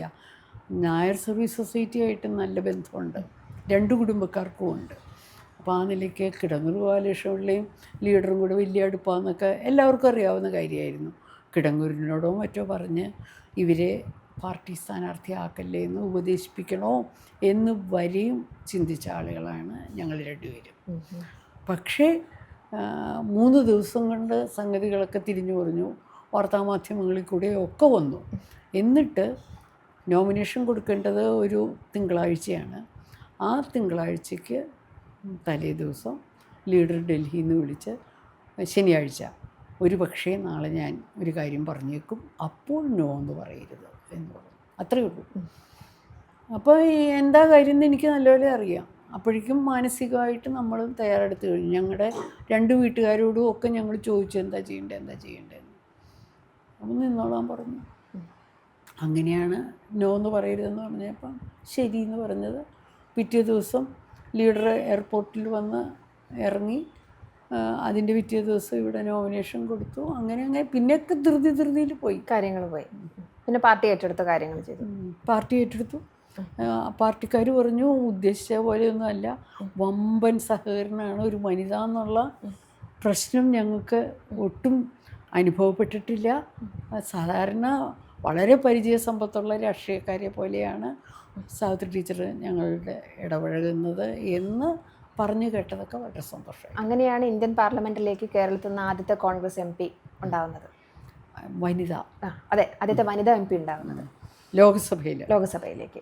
രാജ്യസഭയിലുണ്ടായിട്ടുണ്ട്, അതിനു നോമിനേറ്റഡ് ആണ്. കേരളത്തിൽ നിന്നുണ്ടായിട്ടുണ്ട്. പക്ഷേ രാഷ്ട്രീയ പാർട്ടിയുടെ ലെവലിൽ, ഇന്ത്യൻ നാഷണൽ കോൺഗ്രസിൻ്റെ ലെവലിൽ വനിത ഞാനാണ്. അതിനു മുമ്പ് പക്ഷെ ഞാൻ അവിടെ ചെന്ന് കഴിയുമ്പോഴേ മനസ്സിലാവുന്നത്, അതിനു മുമ്പ് 2 വനിതകളെ കേരളത്തിൽ നിന്ന് വന്നിട്ടുള്ളൂ. ഒന്ന് സുശീല ഗോപാലൻ, ഒന്ന് ഭാർഗവി തങ്കപ്പൻ. അഥവാ ഒന്ന് CPM, മറ്റേ CPI. അപ്പോൾ CPM, CPI, കോൺഗ്രസ്, അങ്ങനെ 3 പേരാണ് 89 വരെ 57 രൂപം കൊണ്ട കേരളത്തിൽ നിന്ന് ഏതെങ്കിലും ഒരു ശക്തമായ രാഷ്ട്രീയ പാർട്ടിയുടെ ലേബലിൽ ലോക്സഭ കണ്ടിട്ടുള്ളൂ. അതുപോരാ എന്ന് അവിടുത്തെ ലൈബ്രറിയൊക്കെ വായിച്ച് പഠിച്ചിട്ടാണ് ഞാൻ ഈ ചരിത്രമൊക്കെ മനസ്സിലാക്കിയത്. എങ്ങനെ ഉണ്ടായിരുന്നു ആദ്യത്തെ ലോക്സഭ എക്സ്പീരിയൻസ്? ഒട്ടും മോശമായിരുന്നില്ല. ഞാൻ ലോകസഭ കൂടിയിരിക്കുന്ന ദിവസങ്ങളിലൊക്കെ പൂർണ്ണമായിട്ടും ലോകസഭ അറ്റൻഡ് ചെയ്തിരുന്ന ആളാണ്. എന്നോടൊപ്പം ധാരാളം അന്നത്തെ ചെറുപ്പക്കാരുണ്ട്. മുരളിയുണ്ട്, രമേശ് ചെന്നിത്തലയുണ്ട്, കൊടിക്കുന്നിൽ സുരേഷുണ്ട്. ഇവരൊക്കെ എന്നോടൊപ്പം ലോകസഭയിലേക്ക് അന്ന് കയറിയ ആളുകളാണ്. അപ്പം ഞങ്ങൾ ഒരു ഗ്യാങ് അന്നത്തെ കാരണവന്മാർ ചെയ്തിരുന്ന സ്റ്റൈലിലായിരുന്നില്ല നിയോജക മണ്ഡലങ്ങളിൽ പ്രവർത്തിച്ചിരുന്നത്. അപ്പം ചില മുതിർന്നവർ പറഞ്ഞിരുന്നു, നിങ്ങൾ കാരണം ഞങ്ങൾക്കൊരു സ്വൈര്യമില്ലല്ലോ, നാട്ടിൽ ചെല്ലുമ്പോൾ പറയണു ദേ അവർ എല്ലായിടത്തും വരുന്നുണ്ട്, അതുപോലെ എന്താ സാറിന് വന്നാലെന്ന് ചോദിക്കുന്നു എന്ന് വരെ ഒരു സീനിയർ MP അന്ന് എന്നോട് പറഞ്ഞിട്ടുണ്ട്. അപ്പോൾ ആ നിലയിൽ വളരെ സജീവമായിട്ട് സെൻട്രൽ ഹാളിലാണ് ഉച്ചയ്ക്ക് ഇന്ത്യൻ കോഫി ഹൗസിൻ്റെ ഭക്ഷണമാണ് ഉച്ചഭക്ഷണമായിട്ട് സെൻട്രൽ ഹാളിൽ സപ്ലൈ ചെയ്ത് കിട്ടുകയൊക്കെയാണ് ചെയ്യുക. അപ്പോൾ അവിടെ ഇരുന്നും ഒക്കെ എല്ലാം ലോകകാര്യങ്ങൾ പറയുകയും അതും ഇതുമൊക്കെ ആയിട്ട് വളരെ സജീവമായിട്ട് ലോകസഭ പ്രവർത്തിക്കുന്ന കാലഘട്ടങ്ങൾ, പരമാവധി അവസരങ്ങൾ, പിന്നെ കമ്മിറ്റി അംഗത്വങ്ങൾ. നരസിംഹറാവുവിൻ്റെ കാലത്ത് ഞാൻ അധ്യാപക സംഘടനയുടെ ടീച്ചേഴ്സ് സെല്ലിൻ്റെ അഖിലേന്ത്യാ ചെയർമാനായിരുന്നു. പക്ഷേ കൊട്ടിഘോഷിച്ചൊന്നും നടന്നിട്ടില്ല. AICC ബിൽഡിങ്ങിലൊരു മുറി തന്നെയുണ്ട് ഈ പാർട്ടി ചെയർമാന്. പിന്നെ ഈ നിയമസഭയ്ക്കൊരു കമ്മിറ്റി ഉണ്ടാവുമല്ലോ, അല്ല ലോകസഭയ്ക്ക് പാർലമെൻ്ററി പാർട്ടി കമ്മിറ്റി ഉണ്ടാവുമല്ലോ. ആ പാർലമെൻ്ററി പാർട്ടിയിൽ എലക്റ്റഡ് ആയിട്ടുള്ള വനിതാ മെമ്പറായിരുന്നു ഞാൻ. അത് അങ്ങനെ നോമിനേഷൻ കൊടുക്കാം, ആളുകൾക്ക് കൊടുക്കാമെന്ന് പറഞ്ഞപ്പോൾ കൊടുത്താൽ അപ്പോൾ മിക്കവാറും പാർലമെൻ്ററി പാർട്ടി യോഗം ചേരും. അപ്പോൾ നമ്മൾ ഇവരൊക്കെ ആയിട്ടൊക്കെ നല്ല ബന്ധമാണ്. എന്തൊക്കെ സബ്മിഷനുകളാണ് കൊടുക്കാൻ പറ്റിയത്? സബ്മിഷനുകൾ ഒറ്റയ്ക്കൊറ്റയ്ക്ക് ഇപ്പോൾ ഓരോന്നിൻ്റെയും കാര്യം ചോദിച്ചു ഞാൻ മിക്കവാറും എൻ്റെ കോൺസ്റ്റിറ്റ്യുവൻസി ആയിട്ട് ബന്ധപ്പെട്ട കാര്യങ്ങളിലാണ് സബ്മിഷൻ കൊടുത്തു തരുന്നത്. അല്ലാതെ പൊതു കാര്യങ്ങൾക്ക് പൊതുവായിട്ട് ഈ സ്ത്രീകളുടെ നേരത്തെ പറഞ്ഞതുപോലെ സ്ത്രീകളുടെ സർവ്വതോമുഖമായ ഉന്നമനത്തിന് സഹായിക്കുന്ന എന്നുള്ള രീതിയിൽ തോന്നിയിട്ടുള്ള കാര്യങ്ങൾ. അല്ലാതെ ഇപ്പോൾ ഒരു ഉദാഹരണം പറഞ്ഞാൽ കൊടുങ്ങല്ലൂർ കടൽഭിത്തി വേണം. കടൽഭിത്തി വേണമെന്ന് പറയുമ്പോൾ എൻ്റെ സ്റ്റൈല് വ്യത്യസ്തമാണ്. ഞാൻ പറയുന്നത് എന്താണെന്ന് വെച്ചാൽ അതിർത്തി സംരക്ഷിക്കാൻ കോടിക്കണക്കിന് ഉറപ്പിക. എടുത്തു പോകുന്ന ഇവിടുത്തെ അതിർത്തിയാണ്. അപ്പോൾ ആ അതിർത്തി സംരക്ഷണത്തിന് കൊടുക്കുന്ന പ്രാധാന്യം കടലെടുക്കാതെ ഇരിക്കുന്നതിന് കൊടുക്കണം. അതിന് കടൽഭിത്തി വേണം. ആ രീതി അപ്പോൾ സ്റ്റൈല് മനസ്സിലായില്ലേ? ആ രീതിയിൽ നിയോജകമണ്ഡലത്തിൻ്റെ കാർഷിക കാര്യങ്ങളാണെങ്കിലും വളരെ സജീവമായിട്ട് ഈ ബൂത്ത് എക്സ്ചേഞ്ചുകൾ എക്സ്ചേഞ്ചിൽ നിന്ന് എത്ര ദൂരെ കൂടുതലാണ് നമ്മുടെ വീടെന്ന് വെച്ചാൽ അതിനെ ആശ്രയിച്ച് പ്രതിമാസ വാടക കൂടും. അപ്പം 5 കിലോമീറ്ററിൻ്റെ ഉള്ളിൽ ഒരു എക്സ്ചേഞ്ച് എന്നൊരാശയം രാജീവ് ഗാന്ധി കൊണ്ടുവന്നിരുന്നു. അതുമ്മ പിടിച്ച് ഈ 91-96 കാലഘട്ടത്തിൽ ഞാൻ മൂന്നൂര് നിയോജകമണ്ഡലത്തിൽ പുതുതായിട്ട് ഒരു 18ഓളം എക്സ്ചേഞ്ചുകൾ ഉണ്ടാക്കി ഈ നിയമത്തിൻ്റെ പുറത്ത്. അപ്പം നമ്മൾ അവിടെ കാണുന്ന സാഹചര്യങ്ങൾക്കനുസരിച്ച് നമ്മുടെ നിയോജക മണ്ഡലത്തിലേക്ക് എന്ത് പ്രയോജനം കിട്ടാൻ പോണേന്ന് വെച്ചാൽ അതിലേക്ക് തിരിച്ച് ഉള്ള സബ്മിഷൻസും അതിനനുസരിച്ചിട്ടുള്ള പ്രവർത്തനങ്ങളും ഒക്കെയാണ് കാഴ്ചവെച്ചിരുന്നത്. അക്കാലത്തൊക്കെ ഇപ്പോഴൊക്കെ കുറേ കൂടി സുതാര്യമാണെങ്കിലും കൂടെ സജീവമായി നടക്കുന്നുണ്ട്. എന്നാലും അക്കാലത്തൊക്കെ ഈ MP ഫണ്ട് തട്ടിപ്പ് എന്നൊക്കെ പറയുന്നൊരു ഏർപ്പാടുകൾ ഒരു പുറത്തുനിന്ന് കേൾക്കുന്നതാണ്. അതായത് MP ഒരുപാട് ഫണ്ടുകൾ വരുന്നു, അതൊക്കെ പകുതിയിലൊക്കെ ഏതൊക്കെ രീതിയിലാണ് പോകുന്നത് എന്നുള്ള രീതിയിലും. പക്ഷേ വനിതകൾ വരുന്ന സമയത്ത് ഇത് ഫണ്ട് തട്ടിപ്പ് അല്ലെങ്കിൽ ഫണ്ട് ലാപ്സാക്കുക ഇത്തരം കാര്യങ്ങളിൽ നടക്കാതെ പോകാറുണ്ട്. സ്ത്രീകൾ കുറേ കൂടി കാര്യക്ഷമമായിട്ട് ഫണ്ട് വിനിയോഗിക്കും. താരതമ്യേന വളരെ തുച്ഛമായിരുന്നു ആ കാലഘട്ടങ്ങളിലെ ഫണ്ട് എന്ന് പറയുന്നത്. ശരിക്കും പറഞ്ഞാൽ 5 ലക്ഷം രൂപയാണ് 5 ലക്ഷം ആകെ. അതാണ് എൻ്റെ ഒരു ഓർമ്മ ആദ്യത്തെ തവണ വന്നത്. പിന്നത്തെ തവണ വരുമ്പോൾ എനിക്ക് ഓർമ്മയുണ്ട് 2 ലക്ഷം രൂപ വെച്ചിട്ട് എല്ലാ മണ്ഡലങ്ങളിലും കൊടുക്കാൻ കാശില്ല ഈ MP ഫണ്ട്. അപ്പോൾ എന്ന് പറഞ്ഞാൽ 10 ലക്ഷം രൂപയായിരുന്നിരിക്കാം. അതിപ്പം ഓർമ്മയെന്ന് പറയാൻ പറ്റുന്നില്ല കൃത്യ എമൗണ്ട്. താരതമ്യേന വളരെ തുച്ഛമായിരുന്നു. എങ്കിലും അത് നിയോജകമണ്ഡലത്തിൽ എല്ലായിടത്തും കിട്ടണം എന്നുള്ള നിർബന്ധത്തോടു കൂടി ഞാനത് ചെയ്യുമ്പോൾ ഈ 2 ലക്ഷം രൂപ കൊണ്ടൊക്കെ കാര്യമായിട്ടൊന്നും ചെയ്യാൻ പറ്റില്ലല്ലോ. അപ്പോൾ കക്കൂസില്ലാത്തവർക്ക് കക്കൂസ് പണിയുന്ന ഒരു പ്രോജക്റ്റ് ഉണ്ട്. കേന്ദ്ര ഗവൺമെൻറ് പ്രോജക്റ്റുകളാണ് ഈ വരുന്നത്. അപ്പോൾ ആ പ്രോജക്റ്റിൽ പ്രോജക്റ്റിൻ്റെ പേര് ഞാൻ ഇപ്പോൾ മറന്നുപോയി, 4 ഇംഗ്ലീഷ് അക്ഷരങ്ങളിലുള്ള പ്രോജക്റ്റാണ്. അതിൽ പെടുത്തിയിട്ട് പല മണ്ഡലങ്ങളിലും ഈ പാവപ്പെട്ടവർക്ക് ബാത്റൂം സൗകര്യം ഉണ്ടാക്കി കൊടുക്കുന്നതിന് ശ്രദ്ധിച്ചിട്ടുണ്ട്. അല്ലാത്തയിടത്ത് ചെറിയ റോഡുകൾ, ചെറിയ പുഴയോരം സംരക്ഷിക്കുന്നത് അങ്ങനെയൊക്കെ ആയിട്ടാണ് ആ ഫണ്ട് വിനിയോഗിച്ചത്. ഫണ്ട് തട്ടിക്കാനും മാത്രമുള്ള ഫണ്ടൊന്നും ആ കാലഘട്ടത്തിൽ ഉണ്ടായിരുന്നില്ല. ശമ്പളമാണെങ്കിലും അന്ന് 6,000 രൂപയും മറ്റാണ് ശമ്പളം അലവൻസും ഒക്കെ കൂടി ഒരു MP ഒരു മാസം കിട്ടിയിരുന്നത്.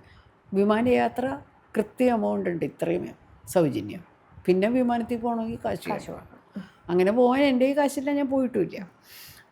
അപ്പോൾ ഈ 6,000 രൂപ ഉള്ളപ്പോൾ UGC ശമ്പളം പ്രഖ്യാപിച്ചു കോളേജുകളിൽ. അത് അന്ന് 19,000 18,000 മറ്റേ രൂപയായിരുന്നു. അത്രയും രൂപ ശമ്പളം കിട്ടുമായിരുന്ന ഒരു ജോലിയിൽ നിന്നാണ് ഞാൻ ഇത്രയും രൂപ മാത്രം ശമ്പളമുള്ളൊരു ജോലിയിലേക്ക്, അത്രയും രൂപ ശമ്പളം കിട്ടുന്ന ജോലിയിൽ ചിലവാക്കേണ്ട പൈസയുടെ പല മടങ്ങ് ചിലവാക്കി ഇവിടെ പോയത്.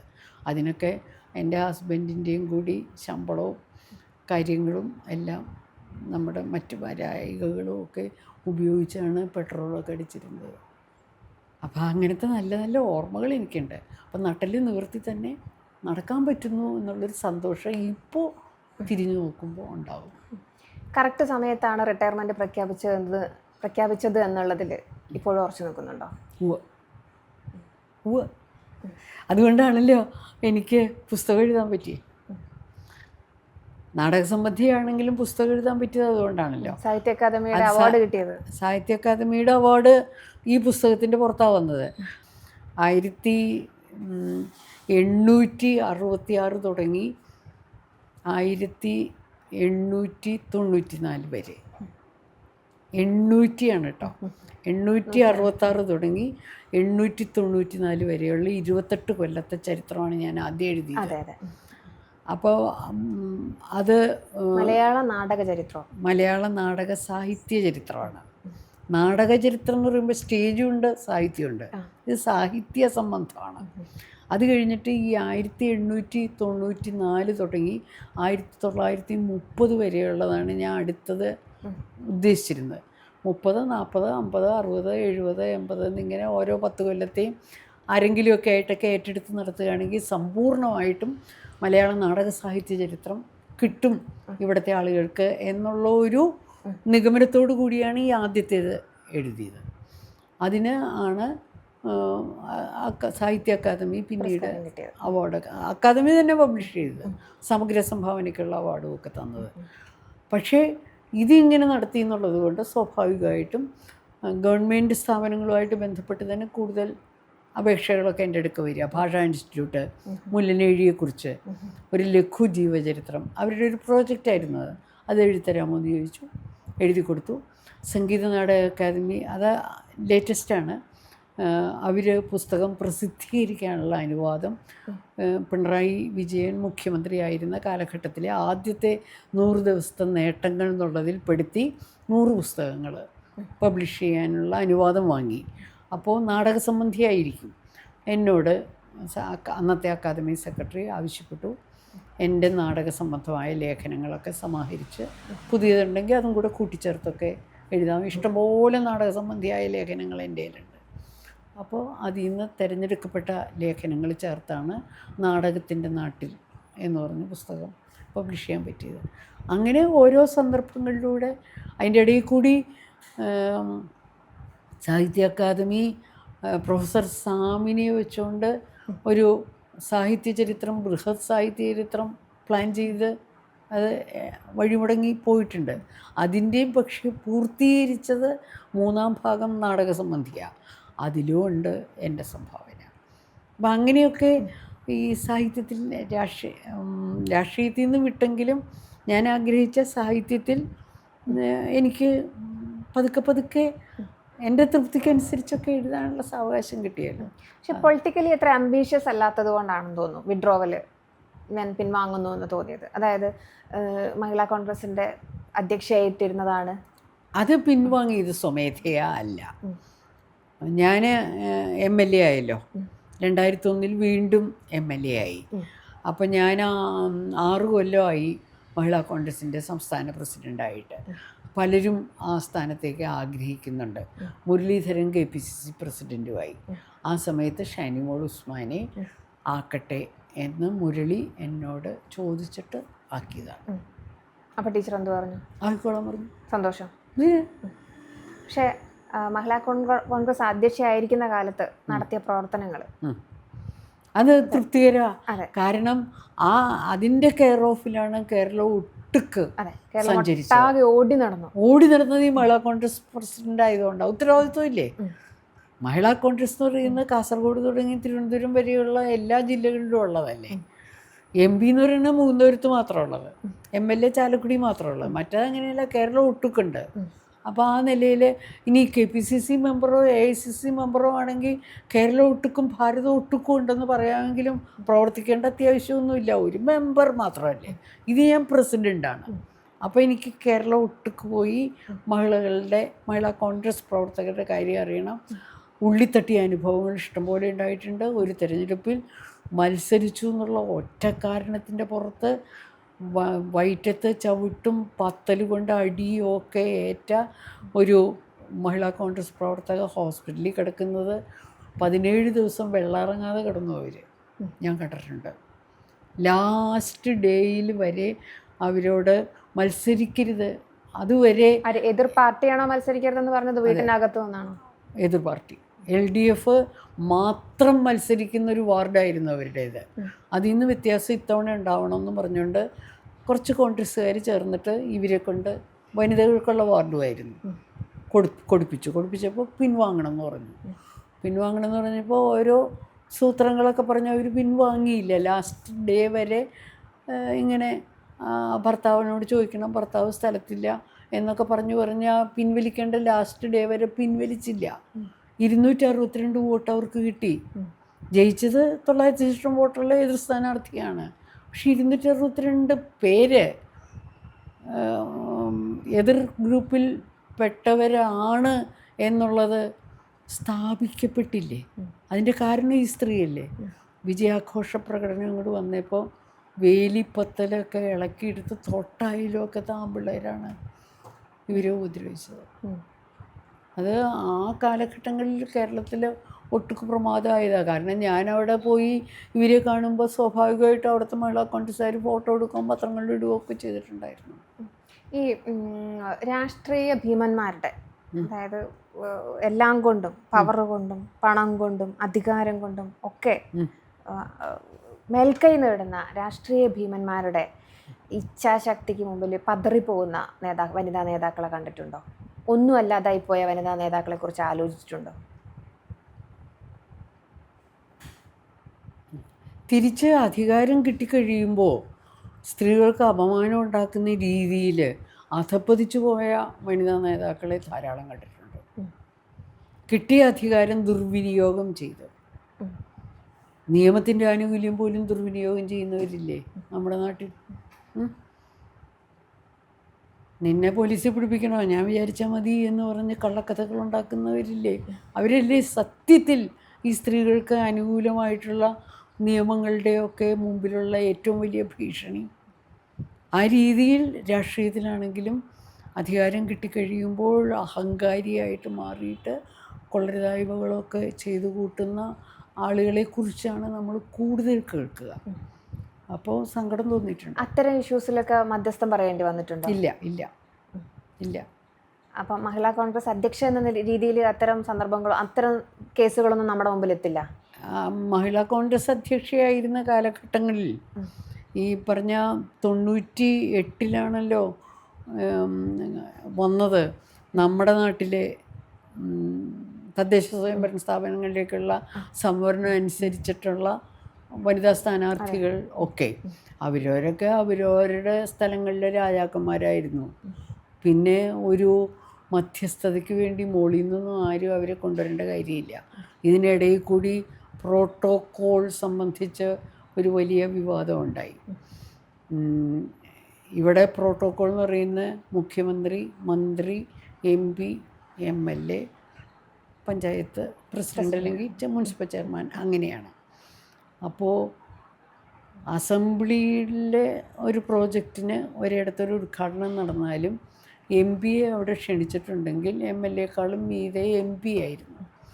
അതുകൊണ്ട് വിചിത്രമായിട്ടുള്ളൊരു പ്രോട്ടോക്കോൾ നമ്മുടെ കേരളത്തിൽ ഒരിക്കൽ വന്നു. അസംബ്ലി പരിപാടികളാണെങ്കിൽ MLA ആണ് അവിടെ പ്രാമുഖ്യം, ദേശീയമാണെങ്കിൽ MP ആണ് എന്ന്. അപ്പോൾ അതേ പാതയിൽ ലോക്കൽ പഞ്ചായത്താണെങ്കിൽ പഞ്ചായത്ത് പ്രസിഡൻ്റാണ്.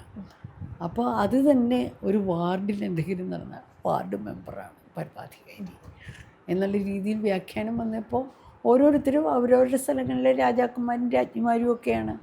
അപ്പോൾ അവർക്ക് മധ്യസ്ഥത എന്നുള്ള ആവശ്യം വരുന്നില്ല. ഞാൻ 2006 ആയപ്പോഴേക്കും എൻ്റെ കാലഘട്ടം തീരുകയും ചെയ്തല്ലോ. എന്നല്ല 2001 വരെ ഞാൻ മഹിളാ കോൺഗ്രസ് പ്രസിഡൻ്റ് ആയിരുന്നിട്ടുണ്ട്.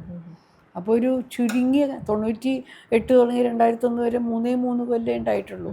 ആ 3 കൊല്ലം കൊണ്ട് ഓരോരുത്തരിങ്ങനെ പഠിച്ചൊക്കെ വരുന്നതേ ഉള്ളൂ. ഈ സീറ്റ് കിട്ടാതാവുമ്പോൾ മൊട്ടയടിക്കുക, പരസ്യമായിട്ട് പ്രതിഷേധിക്കുക, അതൊക്കെ പിന്നീട് വന്നതല്ലേ. അത്തരം അങ്ങനെയുള്ള പ്രതിഷേധങ്ങളൊക്കെ നന്നായിട്ട് അരങ്ങേറിയല്ലോ. അരങ്ങേറി മഹാമോശമായി പോയി എന്ന് സ്വയം വിചാരിക്കുക എന്നുള്ളതല്ലാതെ ആരെയും പോയി ഉപദേശിച്ചിട്ടില്ല. പക്ഷെ പരസ്യമായിട്ട് വിമർശിച്ചത് പത്മജയാണ്. പരസ്യമായിട്ട് വിമർശിച്ചില്ല. പത്മജയുടെ കാര്യത്തിൽ എൻ്റെ അടുക്ക് വന്ന് പത്രപ്രതിനിധികൾ ഓരോന്ന് ചോദിച്ചപ്പോൾ എൻ്റെ അഭിപ്രായം ഞാൻ പറഞ്ഞു. പത്രക്കാർ പിന്നെ പത്മജയെ ആക്രമിക്കാൻ വേണ്ടി ഞാൻ ഒരുങ്ങുന്നു എന്നുള്ള ധാരണ പൊതുജനങ്ങളിൽ സൃഷ്ടിച്ചു. അതിന് ഞാൻ എന്ത് വേണം? അപ്പം അതുകൊണ്ട് വളരെ ശ്രദ്ധിക്കണം, സൂക്ഷിക്കണം എന്നെനിക്ക് മനസ്സിലായി പത്രക്കാർ വരുമ്പോൾ. അതുകൊണ്ട് തന്നെ പക്ഷേ പറയാനുള്ള നിലപാട് അത് തന്നെയായിരുന്നു പത്മജയുടെ കാര്യത്തിൽ വ്യത്യാസമുണ്ട്. മറ്റുള്ളവരുടെ മാതിരിയല്ല പത്മജയുടെ കാര്യത്തിൽ. പത്മജ ഇവിടെ പാർട്ടി മാറി തൃശ്ശൂർ വന്നിരിക്കുന്നു സ്ഥാനാർത്ഥിയായിട്ട്. ആ ഒറ്റ കാരണം കൊണ്ട് മുരളിയുടെ സീറ്റിൽ നിന്ന് മാറ്റി ഇവിടെ കൊണ്ടുവന്ന് മത്സരിപ്പിക്കണം. അപ്പം അങ്ങനെ വരുമ്പോൾ നിലപാട് കൃത്യമായി പറഞ്ഞില്ലെങ്കിൽ ആ കാലഘട്ടങ്ങളിൽ സമ്പൂർണ്ണമായി മറ്റൊരു തെറ്റിദ്ധാരണയുണ്ടാകും. ഇവരൊക്കെ മിണ്ടാണ്ടിരിക്കണതേ ഇവരൊക്കെ പോയിട്ടുണ്ടാവും അങ്ങോട്ട് എന്ന് വ്യാഖ്യാനം വരും, ദുർവ്യാഖ്യാനം. അത് വരരുതെന്ന് എനിക്ക് നല്ല ശക്തമായ വിചാരം ഉണ്ടായിരുന്നു. ഒരു കാരണവശാലും ഞാൻ ഒരിക്കലും പാർട്ടി മാറിയിട്ടില്ലാത്ത ആളാണ്. ഇനിയും പാർട്ടി മാറൂല്ല എന്ന ചിന്തയോടുകൂടി തന്നെ പ്രവർത്തിക്കുന്ന ഒരാളാണ്. ഈ കാലഘട്ടങ്ങളിലൊക്കെ ഞാനിപ്പോൾ സജീവ രാഷ്ട്രീയത്തിലില്ല എന്ന് പറഞ്ഞിരിക്കുമ്പോൾ പ്രമുഖ രാഷ്ട്രീയ പാർട്ടികളൊക്കെ പലതരത്തിൽ എന്നെ സ്വാധീനിക്കാൻ ക്ഷണിച്ചിട്ടുണ്ട്. ചുമ്മാ മീറ്റിങ്ങിനൊന്ന് വന്ന് ഇരിക്കാമോ എന്ന് ചോദിച്ചിട്ടുണ്ട്, പെണ്ണുങ്ങളുടെ മീറ്റിങ്ങിൽ. അങ്ങനെയൊക്കെ ഉണ്ടായിട്ടുണ്ട്. പക്ഷേ ഞാൻ വളരെ ശക്തമായൊരു നിലപാടാണ് എൻ്റെ പാർട്ടി സംബന്ധമായ അനുഭാവവുമായിട്ട് ബന്ധപ്പെട്ട്. കോൺഗ്രസ് പാർട്ടിയോടുള്ള അനുഭാവം ഉണ്ടല്ലോ, അത് എൻ്റേതില്ലാതാവുന്നത് ഞാനില്ലാതാവുമ്പോഴേയിരിക്കും. അതെൻ്റെ ശക്തമായ തീരുമാനമാണ്.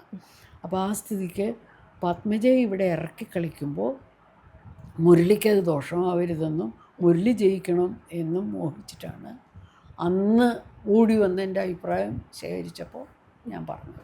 അത് പാർട്ടിയോടുള്ള കൺസേൺ ആണ്. പാർട്ടിയോടുള്ളതിനേക്കാൾ ഒരുപക്ഷെ മുരളിയോടും ലീഡറോടും ഒക്കെ ഉള്ള സ്നേഹമായിരിക്കും. അതിപ്പോൾ വ്യവച്ഛേദിക്കാൻ പറ്റുന്നില്ല. അന്ന് എന്ത് മൂഡിലായിരുന്നു എന്നുള്ളത് പറയാൻ പറ്റില്ല. അപ്രതീക്ഷിതമായിട്ട് ആളുകൾ വന്ന് ഓരോ ചോദ്യം ചോദിച്ചപ്പോൾ ചോദ്യത്തിന് ഉത്തരമാണ് കൊടുത്തത്. പക്ഷെ പത്മജയുടെ ഭാഗം കേൾക്കാതെ പോയി എന്ന് പറയുന്നൊരു സംഗതി അവിടെ ഉണ്ടാവില്ലേ? പത്മജയുടെ ഭാഗം കേൾക്കേണ്ട കാര്യം എനിക്കില്ലല്ലോ. പത്മജ പോകുന്നതിന് മുമ്പല്ലേ ചോദിക്കേണ്ടിയിരുന്നേ. പത്മജയുടെ ഭാഗം കേൾക്കണം എന്നുണ്ടെങ്കിൽ പത്മജ പാർട്ടി മാറിയതിന് ശേഷമല്ലല്ലോ ചോദിക്കേണ്ടിയിരുന്നത്. ചോദിച്ചിട്ടുമില്ല, പറഞ്ഞിട്ടുമില്ല. അവർ ഏറ്റവും കൂടുതൽ തിരസ്കരിക്കപ്പെട്ടു എന്നാണല്ലോ അവരുടെ വാദം. എനിക്കറിയില്ല, ഞാനതിലേക്ക് കടക്കുന്നില്ല. ഇത്രയും കാലത്തെ പൊളിറ്റിക്കൽ എക്സ്പീരിയൻസ് നിന്നും ഒരു പൊളിറ്റിക്കൽ നേതാവിന് ഒരു റിട്ടയർമെൻ്റ് ആവശ്യമുണ്ടോ? ഉണ്ട്. അയാളുടെ കാര്യക്ഷമമായിട്ട് ജനങ്ങളെ സേവിക്കാനുള്ള അയാളുടെ കാര്യക്ഷമത എത്ര വർഷമാണ്, അല്ലെങ്കിൽ എത്ര വയസ്സ് വരെയാണ്? ആരോഗ്യം സമ്മതിക്കുന്നിടത്തോളം കാലം അത്രേ ആവൂ. ആരോഗ്യം സമ്മതിക്കുന്ന ഒരു പരിധി എന്ന് പറയുന്ന പ്രായമുണ്ട്. അപ്പോൾ ആ പ്രായം കഴിഞ്ഞ് അത്യപൂർവം ആളുകൾക്ക് ആരോഗ്യം ഉണ്ടാവുള്ളൂ. അതൊക്കെ ഇവിടുത്തെ സാമാന്യ ജനങ്ങൾക്ക് അറിയാവുന്നതാണ്. അതുകൊണ്ട് സ്വയം വിരമിക്കുക എന്നുള്ളതാണ് പാർട്ടിയിലെ ഉന്നത നേതാക്കളൊക്കെ ചെയ്യേണ്ടുന്ന ഒരു സത്കൃത്യം എന്നേ ഞാൻ പറയും. അതിൻ്റെ ഉത്തമ മാതൃകയാവുക എന്നുള്ളതായിരുന്നു ലക്ഷ്യം. അങ്ങനെ മാതൃക എന്നൊന്നും വിചാരിച്ചില്ല. ഞാൻ എൻ്റെ കാര്യം മാത്രമേ നോക്കിയുള്ളൂ. മറ്റുള്ളവർക്ക് മാതൃകയാകാനൊന്നും അല്ല ഞാൻ മാറിയത്. ഇത്രയും കാലത്തെ ഒരു പൊളിറ്റിക്കൽ എക്സ്പീരിയൻസ് നിലനിർത്തുമ്പോൾ തന്നെ അതൊരു ഉത്തരവാദിത്വം കൂടിയല്ലേ? അവനാൻ പ്രതിനിധാനം ചെയ്യുന്ന പാർട്ടിയിൽ നിൽക്കുക, അതിൽ വരുന്ന കറക്ഷൻസ്, എന്തെങ്കിലും രീതിയിലുള്ള ഈ പാർട്ടി പോയിക്കൊണ്ടിരിക്കുന്ന, അപ്പോൾ ഇന്നത്തെ സാഹചര്യത്തിൽ ടീച്ചർ പ്രതിനിധാനം ചെയ്ത പാർട്ടിയുടെ അവസ്ഥ അറിയാലോ. വലിയ അധികാരത്തിന് വേണ്ടിയിട്ടുള്ള ഒരു പക്ഷേ എനിക്ക് തോന്നുന്നു കസേര തലയിൽ വെച്ചിട്ട് വീട്ടിൽ പോകുന്ന അവസ്ഥയിലേക്ക് കാര്യങ്ങൾ മാറി. ആ സമയത്ത് അത്തരം സന്ദർഭങ്ങളിൽ എന്തായാലും ഒരു ആത്മരോഷം ഉണ്ടാവില്ലേ? ആത്മരോഷമല്ല എനിക്കുണ്ടായത്, സങ്കടമാണ്. ആ സങ്കടം ഞാൻ സ്വയം അനുഭവിച്ചു തീർക്കുന്നു. അത്രയേ ഉള്ളൂ. ശരിക്കും സങ്കടം ഉണ്ടായത്. ഇത്രയൊക്കെ വമ്പൻ ജയം കിട്ടിയിട്ട് പിറ്റേ ദിവസം ഒരു മുഖ്യമന്ത്രിയെ ഉണ്ടാക്കേണ്ടതിന് പകരം ഇങ്ങനെയൊക്കെയാണല്ലോ ഇവിടെ എൻ്റെ പാർട്ടി നടക്കുന്നതെന്നുള്ള വിഷമം. അത്രയേ ഉള്ളൂ. ടീച്ചറുടെ കാലത്തെ സഹപ്രവർത്തകർ ഉൾപ്പെടെ ഏറ്റവും പുതിയ തലമുറയിൽപ്പെട്ട ആളുകൾ വരെ ഈ ഒരു സംവിധാനത്തിൻ്റെ ഭാഗമായിട്ട് നിയമസഭയിൽ എത്തിയിരിക്കുകയാണ് അല്ലേ? അപ്പോൾ അവർക്കൊന്നും ഇല്ലാത്ത അവർക്കെല്ലാം രാഷ്ട്രീയ ഇച്ഛ ഉണ്ടാവുകയും ഇത്തരം വളരെ എഫിഷ്യൻസി ഏറ്റവും കൂടുതൽ പ്രകടിപ്പിച്ചിട്ട് അത് സംഘടനയ്ക്ക് ബോധ്യമായതുമാണ്. പാർട്ടി നേതൃത്വത്തിന് ബോധ്യപ്പെട്ട ഒരാളാണ് ടീച്ചർ അത് മാറി നിൽക്കുകയും ചെയ്യുന്നു. പക്ഷെ അതെനിക്ക് തോന്നുന്നു ഒരു തരം നിരാശയിൽ നിന്ന് വന്ന പ്രഖ്യാപനമാണത് റിട്ടയർമെൻ്റ് എന്നുള്ളത്. അല്ല, ഉറപ്പിക്കുന്നു അല്ല. ഞാൻ ബോധപൂർവം എടുത്തതാണ്, നിരാശയൊന്നും അല്ലാതെ. കാരണം സമയം ചെലവഴിക്കാൻ കൂടുതൽ നല്ല വേറെ കാര്യങ്ങൾ കിടക്കുമ്പോൾ അതിന് ചെലവഴിച്ചാൽ പോരെ ഞാൻ എന്നുള്ള തീരുമാനമാണ്. ഇത് നല്ല കാര്യമല്ലേ? വേറെയും നല്ല കാര്യങ്ങൾ എന്നാണ് ഞാൻ പറഞ്ഞത്, ഇത് ചീത്ത കാര്യമൊന്നുമല്ല. ഈ ഒരു വാഗ്മിത്വം കൊണ്ടായിരിക്കും അല്ലേ അന്ന് ലീഡർ പറഞ്ഞത് സഹായിക്കണമെന്നുള്ളത്?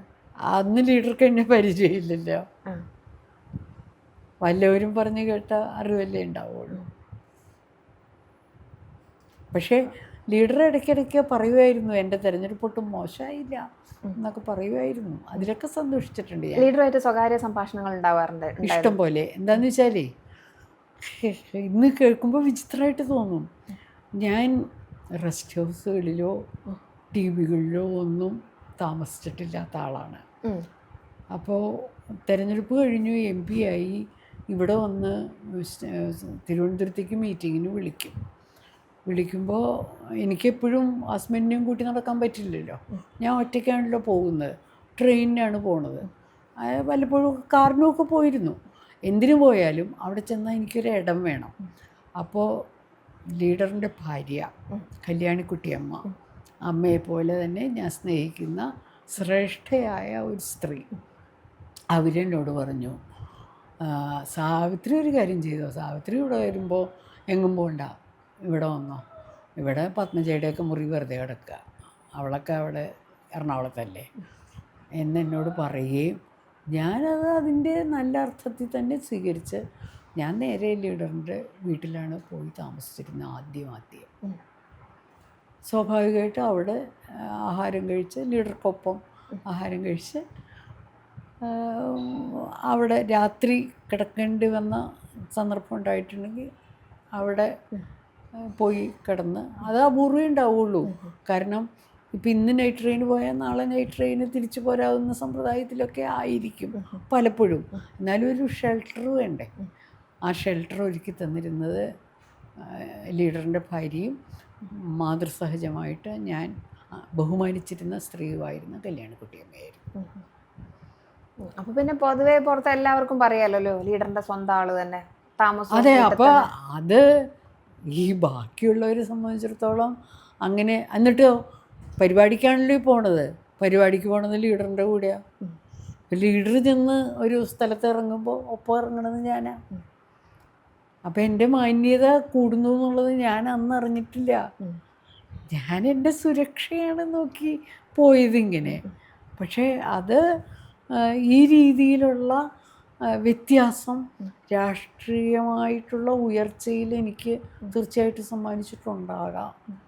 ഇപ്പോൾ കുറച്ച് കാലേ ഇങ്ങനെ വേണ്ടി വന്നുള്ളൂ. അപ്പോഴേക്കും പിന്നെ നമുക്ക് പരിചയമായി കഴിഞ്ഞല്ലോ. അപ്പോൾ പിന്നെ തിരുവനന്തപുരത്ത് ഗസ്റ്റ് ഹൗസ് ബുക്ക് ചെയ്യാനും ഗസ്റ്റ് ഹൗസിൽ പോകാനും ഒന്നും സ്വയം പര്യാപ്തതയിലെത്തുമല്ലോ. പര്യാപ്തതയിലെത്തി. അതാണ് ഞാൻ പറഞ്ഞത്, നമുക്ക് പ്രവർത്തിച്ചാൽ അതിനനുസരിച്ച് പിന്നീട് പതുക്കെ പതുക്കെ പ്രാപ്തി കൂടും. ഈ തദ്ദേശ സ്വയംഭരണ സ്ഥാപനങ്ങളിലേക്ക് സംവരണം കിട്ടി സ്ത്രീയെ പ്രവർത്തിക്കാൻ അനുവദിച്ചപ്പോഴാണ് പതുക്കെ പതുക്കെ അവൾക്ക് പ്രാപ്തി ഉണ്ടെന്ന് ജനത്തിന് മനസ്സിലാക്കാൻ സാധിച്ചത്. പക്ഷെ പിന്നീട് ലീഡർക്ക് വന്ന മനമാറ്റം അത് ഏത് തരത്തിലാണ് ബാധിച്ചത്? ലീഡർക്ക് വന്ന മാറ്റം എന്ന് പറഞ്ഞാൽ ലീഡർ പാർട്ടി വിട്ടുപോയല്ലോ. ലീഡർ പാർട്ടി വിട്ടുപോയപ്പോൾ പാർട്ടി വിടാൻ തയ്യാറല്ലായിരുന്നു ഞാൻ. ഒരു പക്ഷേ അത് ലീഡറെ മനപ്രയാസം വരുത്തിച്ചിട്ടുണ്ടാകാം. കാരണം ലീഡർ വളർത്തിക്കൊണ്ടുവന്ന ഒരാൾ ലീഡറിൻ്റെ കൂടെ പോയില്ലല്ലോ. പക്ഷെ പിന്നീട് ലീഡർ മനസ്താപത്തോടു കൂടി പാർട്ടിയിലേക്ക് തിരിച്ചു വന്ന ആദ്യത്തെ ദിവസം തന്നെ ലീഡറെ കാണാൻ ഞാൻ പോയിരുന്നു. അപ്പം ലീഡർ വളരെ സന്തോഷമായിട്ട് നന്നായി എന്ന് പറഞ്ഞു. ആ ഒരു അനുഗ്രഹം ലീഡറിൻ്റേത് എനിക്ക് എന്നും ഉണ്ടെന്നാണ് എൻ്റെ പൂർണ്ണ വിശ്വാസം.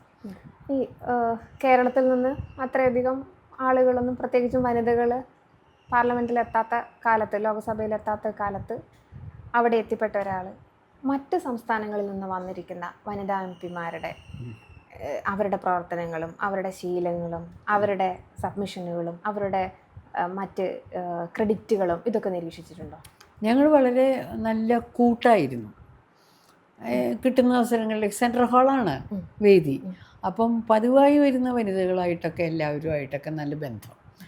പാർട്ടിക്കകത്ത് പാർലമെൻറ്റിനകത്ത് വരുന്ന സ്ത്രീകളുമായിട്ടുമൊക്കെ നല്ല ബന്ധം ഉണ്ടാക്കാൻ സാധിച്ചിരുന്നു. ആ കൂട്ടത്തിൽ ബന്ധം നന്നായിട്ട് അന്ന് ഒക്കെ ഉണ്ടാക്കാൻ പറ്റിയിരുന്ന സ്ത്രീയാണ്. പിന്നീട് BJP ചേർന്നിട്ട് ആ വനിത, അവരുടെ പേര് ഞാൻ മറന്നുപോയല്ലോ ദൈവമേ, രാജീവ് ഗാന്ധിയാണ് അവർ രാഷ്ട്രീയത്തിലേക്ക് കൊണ്ടുവന്ന ആൾ. ഒരു വനിത, അദ്വാനിയുടെയൊക്കെ കാലഘട്ടത്തിലെ ഒരു വനിത. ഇത് അതിനൊക്കെ വളരെ വളരെ മുമ്പ് ഒരു സുന്ദരിയായിട്ടുള്ളൊരു സ്ത്രീ, സുഷമ സ്വരാജ് രാജീവ് ഗാന്ധിയാണ് കൊണ്ടുവന്നത് എന്നൊക്കെ പറഞ്ഞ് സുഷമ സ്വരാജ് സജീവമായിരുന്ന കാലഘട്ടത്തിൽ ഞങ്ങളൊക്കെ ആയിട്ട് നല്ല അടുപ്പമായിരുന്നു. പക്ഷേ സുഷമ സ്വരാജ് പെട്ടെന്ന് BJPയിലേക്ക് മാറുകയും അവസരത്തിനൊത്ത് ഉയരാനുള്ള ഏണിപ്പടികൾ ഉപയോഗപ്പെടുത്തുകയും ചെയ്തില്ലേ. വൈജയന്തിമാലയും ഒക്കെ എൻ്റെ കൂടെ ഉണ്ടായിരുന്ന ആളുകളാണ് ലോക്സഭയിലുണ്ടായിരുന്നു. പിന്നെ ഫറൂഖ് അബ്ദുള്ളയുടെ മകളാണെങ്കിലും നമ്മളുമായിട്ട് നല്ല കണക്ഷൻ ഉണ്ടായിരുന്നു. അപ്പോൾ അങ്ങനെയൊക്കെ വരുമ്പോൾ കാലാനുസൃതമായിട്ട് ഓരോരുത്തരിലും ഓരോ തരം മാറ്റങ്ങൾ വരുന്നു എന്ന് മാത്രമുള്ള ഒരു വിശകലനത്തിന് അപ്പുറത്തേക്കൊന്നും ഞാൻ കടന്നിട്ടില്ല. എൻ്റെ രാഷ്ട്രീയ കാലം എന്ന പുസ്തകം എഴുതുകയാണെങ്കിൽ ഏറ്റവും മികച്ചതായ 2 അനുഭവങ്ങൾ ഉണ്ടാവും. നല്ലതാണെങ്കിലും ചീത്തയാണെങ്കിലും. ഏതായിരിക്കും അത്? ഏറ്റവും മികച്ച 2 അനുഭവങ്ങളോ? മികച്ചതായിരിക്കാം, ചിലപ്പം തിക്ത അനുഭവമായിരിക്കാം. ഞാൻ അങ്ങനെയൊന്നും പ്രത്യേകമായിട്ട് ആലോചിച്ചില്ലല്ലോ മോളെ. ഉണ്ടാവും, തീർച്ചയായിട്ടും ദുഃഖമുള്ളതും സുഖമുള്ളതും ഒക്കെ ഉണ്ടാവുമല്ലോ. പക്ഷേ അങ്ങനെയൊന്ന് എടുത്തു പറഞ്ഞ് ബഹുജനങ്ങളെ ബോധ്യപ്പെടുത്തത്തക്ക രീതിയിൽ തലയിലേക്ക് ഒന്നും പെട്ടെന്ന് കടന്നു വരുന്നില്ല. ഉണ്ട്, ഇഷ്ടംപോലെ സുഖാനുഭവങ്ങളും ഉണ്ട്, ദുഃഖാനുഭവങ്ങളും ഉണ്ട്. ഒരുപക്ഷെ സുഖാനുഭവങ്ങളെക്കാൾ കൂടുതൽ ദുഃഖാനുഭവങ്ങളുണ്ട്. ഈ ഉള്ളി തട്ടി നിൽക്കുന്നത് അത് വേണമെങ്കിൽ ഒന്ന് സൂചിപ്പിക്കാം. അതായത് ഞാൻ രാഷ്ട്രീയ രംഗത്തേക്ക് പോയിരിക്കുന്നു. അപ്പോൾ വീട്ടിൽ എൻ്റെ അസാന്നിധ്യം ഉണ്ടാവും. ആ നിലയിൽ ആവശ്യമില്ലാത്ത തരം, ഇപ്പോൾ മോള് പരീക്ഷ എഴുതാൻ പോകുമ്പോൾ അമ്മ മരിച്ചിരിക്കണു എന്ന് പറഞ്ഞ് ഫോൺ കോള് ഇവിടെ വന്നാലോ എങ്ങനെ ഇരിക്കും അത്? അല്ല, ഞാൻ ഒരു ഉദാഹരണം പറയുകയാണ്. ആ രീതിയിലാണ് രാഷ്ട്രീയ രംഗത്തെ അനാവശ്യമായിട്ടുള്ള ഏർപ്പാടുകൾ. അത് വനിതകൾക്ക് മാത്രമാണോ പുരുഷന്മാർക്കും ഇതുണ്ടാവുമോ എന്ന് എനിക്കറിയില്ല. വനിത ആയതുകൊണ്ടാണോ എൻ്റെ കുടുംബത്തിൻ്റെ സ്വസ്ഥത കെടുത്തത്തക്ക രീതിയിലുള്ള ഇത്തരം ഫോൺ കോളുകളോ വ്യാഖ്യാനിക്കലുകളോ ഉണ്ടായിട്ടുള്ളതൊന്നും എനിക്കറിയില്ല. ഞാൻ തിരുവനന്തപുരത്തുള്ള എപ്പോഴാണ് തിരുവനന്തപുരത്തേക്ക് ഞാൻ പോയിരിക്കാൻ 3-5 ദിവസം കഴിഞ്ഞിട്ടൊക്കെ എങ്ങാനും ഞാൻ വരുവുള്ളായിരുന്നിരിക്കും. അപ്പോഴാണ് പെട്ടെന്നൊരു അറ്റാക്ക് വന്നു എന്നാണ് പറയണത്. എനിക്ക് വിഷമമുണ്ട് അറിയിക്കാൻ എന്ന് പറഞ്ഞ് അറിയിപ്പ് വന്നാൽ ഇങ്ങനെ ഇരിക്കും. അതുപോലത്തെ പക്ഷെ അതൊന്നും അതാണോ ഏറ്റവും ദുഃഖിപ്പിച്ചതെന്ന് ചോദിച്ചാൽ ആണോ എനിക്ക് പറയാൻ പറ്റുന്നില്ല. അപ്പോൾ അതുകൊണ്ട് ആ ചോദ്യം ഞാൻ വിടുകയാണ്. അതിപ്പോൾ ജീവിതത്തിൽ അങ്ങനെയല്ലേ, നമുക്ക് സുഖകരങ്ങളും ഈ ആരക്കാലുകൾ ഇങ്ങനെ വട്ടം കറങ്ങില്ലേ, അപ്പോൾ താഴെയുള്ളത് ഇങ്ങനെ കറങ്ങുമ്പോൾ മുകളിലുള്ളത് താഴെ വരും. അങ്ങനെയാണ് സുഖദുഃഖ അനുഭവങ്ങൾ ജീവിതത്തെ അപമാനിക്കപ്പെട്ടായിട്ട് തോന്നിയിട്ടുണ്ടോ ഏതെങ്കിലും ഒരു സന്ദർഭത്തിൽ? നേരിൽ നിന്ന് ആരും അങ്ങനെയൊന്നും പറയില്ലല്ലോ. എല്ലാവരും ആവശ്യമില്ലാതെ വാരിക്കോരി വാഴ്ത്തിപ്പാടുകയല്ലേ ചെയ്യുള്ളൂ. പരോക്ഷമായിട്ട് വല്ലതുമൊക്കെ പറയുമായിരിക്കും, പക്ഷേ മുഖാമുഖം നിന്ന് ആരും പറയില്ല. എന്നോട് പറഞ്ഞിട്ടില്ല. സ്ത്രീകൾ നേരിടാൻ കുറച്ച് പ്രയാസമുള്ള കാര്യങ്ങൾ ഇതൊക്കെയാണല്ലോ, പ്രത്യേകിച്ചും മെയിൻ സ്ട്രീം പൊളിറ്റിക്സിലൊക്കെ നിൽക്കുന്ന സമയത്ത്. പക്ഷേ കയ്യിൽ നിന്ന് പോകുന്ന രീതിയിൽ നമ്മൾ അഗ്രസീവായി പോവുകയോ അതല്ലെങ്കിൽ നമ്മുടെ കൺട്രോൾ നഷ്ടപ്പെട്ടു പോവുകയൊക്കെ ചെയ്യുന്ന സന്ദർഭങ്ങൾ ഇങ്ങനെയൊക്കെയാണല്ലോ വരിക. പരസ്യമായിട്ട് അപമാനിക്കപ്പെടുക. അല്ല, അങ്ങനെ അവമാനിക്കപ്പെട്ടിട്ടില്ല, ഒരിക്കലും അവമാനിക്കപ്പെട്ടിട്ടില്ല. പരസ്യമായിട്ട് ആ രീതിയിൽ നമ്മൾ അഗ്രസീവ് ആവുന്ന രീതിയിൽ ഒരവമാനം എന്നുള്ളത് എൻ്റെ രാഷ്ട്രീയ ജീവിതത്തിലോ അല്ലാത്ത ജീവിതത്തിലോ ഉണ്ടായിട്ടില്ല. പ്രകോപിപ്പിക്കപ്പെടാൻ വളരെ ബുദ്ധിമുട്ടാണല്ലേ എന്നാൽ ഓരോരുത്തർ പറയാറുണ്ടെന്ന് തോന്നുന്നു. എനിക്കറിയില്ല. ശോഭിക്കാറില്ല. ഞാൻ ബോധപൂർവം പ്രകോപിപ്പിക്കാറില്ല. പക്ഷേ എൻ്റെ വാക്കുകൾ ബാക്കിയുള്ളവരെ എങ്ങനെയാണ് ബാധിക്കുന്നതെന്ന് എനിക്കറിയില്ല. നൊമ്പരപ്പെടുത്താറുണ്ടായിരുന്നോ എന്നെനിക്ക് അറിഞ്ഞുകൂടാ. പൊതുവേ വാക്സാമർഥ്യം ഉണ്ടെന്നാണ് വാഴ്ത്തിപ്പാടാറ് പതിവ്. പലരും ഉദ്ധരിക്കാറും ഒക്കെ ഉണ്ട്. നിയമസഭാ പ്രസംഗങ്ങളും ഒക്കെ. നിയമസഭാ പ്രസംഗങ്ങളെന്ന് പറഞ്ഞാൽ തമാശയായിട്ടും ഒക്കെ പറയേണ്ട കാര്യങ്ങൾ പറയാം. ഒരിക്കൽ അച്യുതാനന്ദൻ പ്രതിപക്ഷ നേതാവായിരിക്കുമ്പോൾ അദ്ദേഹം വലിയ കാര്യമായിട്ട് ഏതോ ഒരു വിഷയം സംബന്ധിച്ച് കൊണ്ടുവന്നിരിക്കുകയാണ്. അപ്പം കോൺഗ്രസിനെ പ്രതിനിധാനം ചെയ്ത് ഞാൻ സംസാരിക്കുമ്പോൾ ഞാൻ പ്രസിദ്ധമായിട്ടുള്ളൊരു കവിതയാണ് ഓർമ്മ വരുന്നത്. ആറ്റിലേക്ക് അച്യുത ചാടല്ലേ ചാടല്ലേ, അത് നീട്ടി അങ്ങോട്ട് പാടുക. അങ്ങനെയൊക്കെ നിയമസഭയിൽ ഈ വാഗ്വാദങ്ങളുടെ ഇതൊക്കെ രസച്ചരട് തീർക്കാൻ അതൊക്കെ അത് പക്ഷേ അതൊരു രസമാണ്, അത്രയേ ഉള്ളൂ. അല്ലാതെ അതിനപ്പുറം പരസ്പര വൈരാഗ്യത്തിനോ വിദ്വേഷത്തിനോ വഴിവെക്കുന്ന തരത്തിൽ ശാശ്വതമാകേണ്ടുന്ന ഒരു കൊടിവാക്കല്ല. പെട്ടെന്നുണ്ടായൊരു പൊളിറ്റിക്കൽ എൻട്രി ആണല്ലോ. അപ്പോൾ സ്വാഭാവികമായിട്ടും അത്രയും കാലം അധ്വാനിച്ച് അങ്ങനെ കൊടി പിടിച്ച് നടന്ന വനിതകൾക്ക് അസ്വസ്ഥത ഉണ്ടാവേണ്ടതാണ്. അതേതെങ്കിലുമൊക്കെ തരത്തിൽ ആരെങ്കിലുമൊക്കെ പ്രകടിപ്പിക്കേണ്ടതുമാണ്. അങ്ങനെയുള്ള ആർക്കെങ്കിലും സ്ഥാനമാനങ്ങൾ ലഭിക്കാതെ പോയതിൽ കാരണമായിട്ടുണ്ട് ടീച്ചറിൻ്റെ സ്ഥാനാർത്ഥിത്വം എന്ന് എപ്പോഴെങ്കിലും തോന്നിയിട്ടുണ്ടോ? എനിക്ക് തോന്നിയിട്ടില്ല, ബാക്കിയുള്ളവർക്ക് തോന്നിയിട്ടുണ്ട്. അത് പറഞ്ഞിട്ടുണ്ട്, അവർ പറഞ്ഞിട്ടുണ്ട്, പ്രചാരണങ്ങളും ഒക്കെ ഉണ്ടായിട്ടുണ്ട്. അത് ആരായിരുന്നു അതല്ലേ? അത് അങ്ങനെ പറയണത് ശരിയല്ലല്ലോ. ഈ ബലി കഴിക്കപ്പെടുക എന്ന് പറയുന്നൊരു പരിപാടിയാണല്ലോ അത്. അങ്ങനെ ബലി കഴിക്കപ്പെടാനും മാത്രം രാഷ്ട്രീയത്തിൽ അങ്ങനെ ഷൈൻ ചെയ്ത് നിന്നിരുന്ന ആളുകളൊന്നും ഇല്ലാത്തത് കൊണ്ടാണല്ലോ എന്നെ സ്ഥാനാർത്ഥിയാക്കിയത്. അപ്പം അതുകൊണ്ട് അന്ന് പറഞ്ഞില്ലേ വനിതകൾ വളരെ കുറവായിരുന്നു. അപ്പം അതുകൊണ്ട് അങ്ങനെയില്ല. അത്ര മധുരമുള്ള കനിയാണോ ഈ രാഷ്ട്രീയം? അങ്ങനെ ആക്കി മാറ്റിയിട്ടുണ്ട് കാലാകാലങ്ങളിലായിട്ട് കുറേയേറെ പേര് ചേർന്ന് എന്നാണ് എനിക്ക് തോന്നിയിട്ടുള്ളത്. സത്യമാണോ എന്നറിയില്ല. എന്താണ് ഈ അധികാരത്തിൻ്റെ മധുരം? അതിപ്പോൾ എല്ലാവർക്കും അറിയാവുന്നതൊക്കെ എനിക്കും അറിയാം, അത്രേ ഉള്ളൂ. അതുകൊണ്ട് എന്താണ് ഇപ്പം അത് അധികമായിട്ട്, അതായത് ഇപ്പോൾ ഒരു ജനതയുടെ മുഴുവൻ ബാധ്യത ഏറ്റെടുക്കുക എന്നതിനപ്പുറത്തേക്ക് അതിപ്പോൾ ലോക്കലായിട്ടൊരു വാർഡിൽ തന്നെ നടക്കുന്ന കൊള്ളരുതായ്മകളില്ലേ, അതൊക്കെ ശരിക്കും നിങ്ങൾ വിശേഷിച്ചും പത്രപ്രവർത്തകരൊക്കെ നന്നായിട്ട് മനസ്സിലാക്കിയിട്ടുള്ളതല്ലേ. അതുപോലെ മാറി നിന്ന് മനസ്സിലാക്കാൻ അത്ര പോലും അല്ലാതെ കുറേയൊക്കെ മനസ്സിലാക്കാനേ സാധിച്ചിട്ടുള്ളൂ. അതായിരിക്കും അപകർഷണം പോലെ ഈ അധികാരത്തിലേക്ക് ആളുകൾ പരക്കം പാഞ്ഞു പോകുന്നത്. അത്രയേ ഉള്ളൂ അതിനെക്കുറിച്ച്. ഞങ്ങൾ കുറേയൊക്കെ അപക്വമായ കാര്യങ്ങളിലൂടെയാണ് പോകുന്നത്.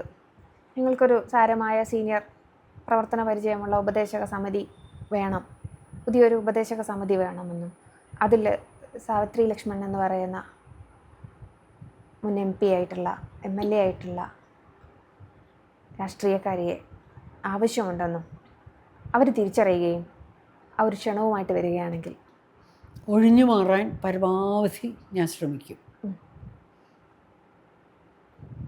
അഭ്യർത്ഥന നിർബന്ധത്തിൻ്റെ രൂപത്തിൽ വരികയാണെങ്കിൽ അത് വെറും കാൽപ്പനികമല്ലേ, വിട്.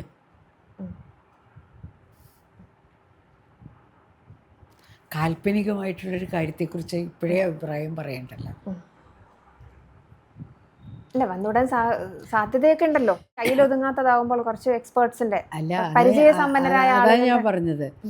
എൻ്റെ ഒരു വിചാരം അനുസരിച്ച് എന്ത് കാര്യങ്ങളാണെങ്കിലും ഇതൊക്കെ വരുമ്പോൾ കാണാം, അത്രയേ ഉള്ളൂ. അപ്പം തിരികെ ഇല്ലെന്നാണ് ഇപ്പോഴത്തെ തീരുമാനം. ഇത്ര നേരം സംസാരിച്ചതിൽ നിന്ന് ഞാൻ മനസ്സിലാക്കുന്നത് കേൾക്കട്ടെ, ഈ ഊർജം ഈ എനർജി സാവിത്രി ലക്ഷ്മൺ എന്ന് പറയുന്ന ഓവറോൾ എനർജി പൂർണ്ണമായി ഉപയോഗിക്കാൻ ഇന്ത്യൻ നാഷണൽ കോൺഗ്രസിന് സാധിച്ചിട്ടില്ല എന്നാണ് എൻ്റെ അനുമാനം. അങ്ങനെ അനുമാനിച്ചോളൂ. പക്ഷേ എനിക്കങ്ങനെയൊന്നൊരു വിചാരവും ഇല്ല, പരിതാപവും ഇല്ല, പശ്ചാത്താപവും ഇല്ല കേട്ടോ. സത്യമാണ് ഞാനീ പറയുന്നത്. നിലവിലുള്ള പരിചയസമ്പന്നരായ സ്ത്രീകൾ നല്ല മുന്നേറ്റമാണ് നടത്തുന്നതെന്ന് തോന്നിയിട്ടുണ്ടോ? അവരൊക്കെ തീർച്ചയായിട്ടും ഉത്കർഷേച്ഛ ഉള്ള ആളുകളാണ്. അവരുടെ ആഗ്രഹത്തിനനുസരിച്ച് ഉയരട്ടെ. എല്ലാ ഭാവങ്ങളും. Thank you very much.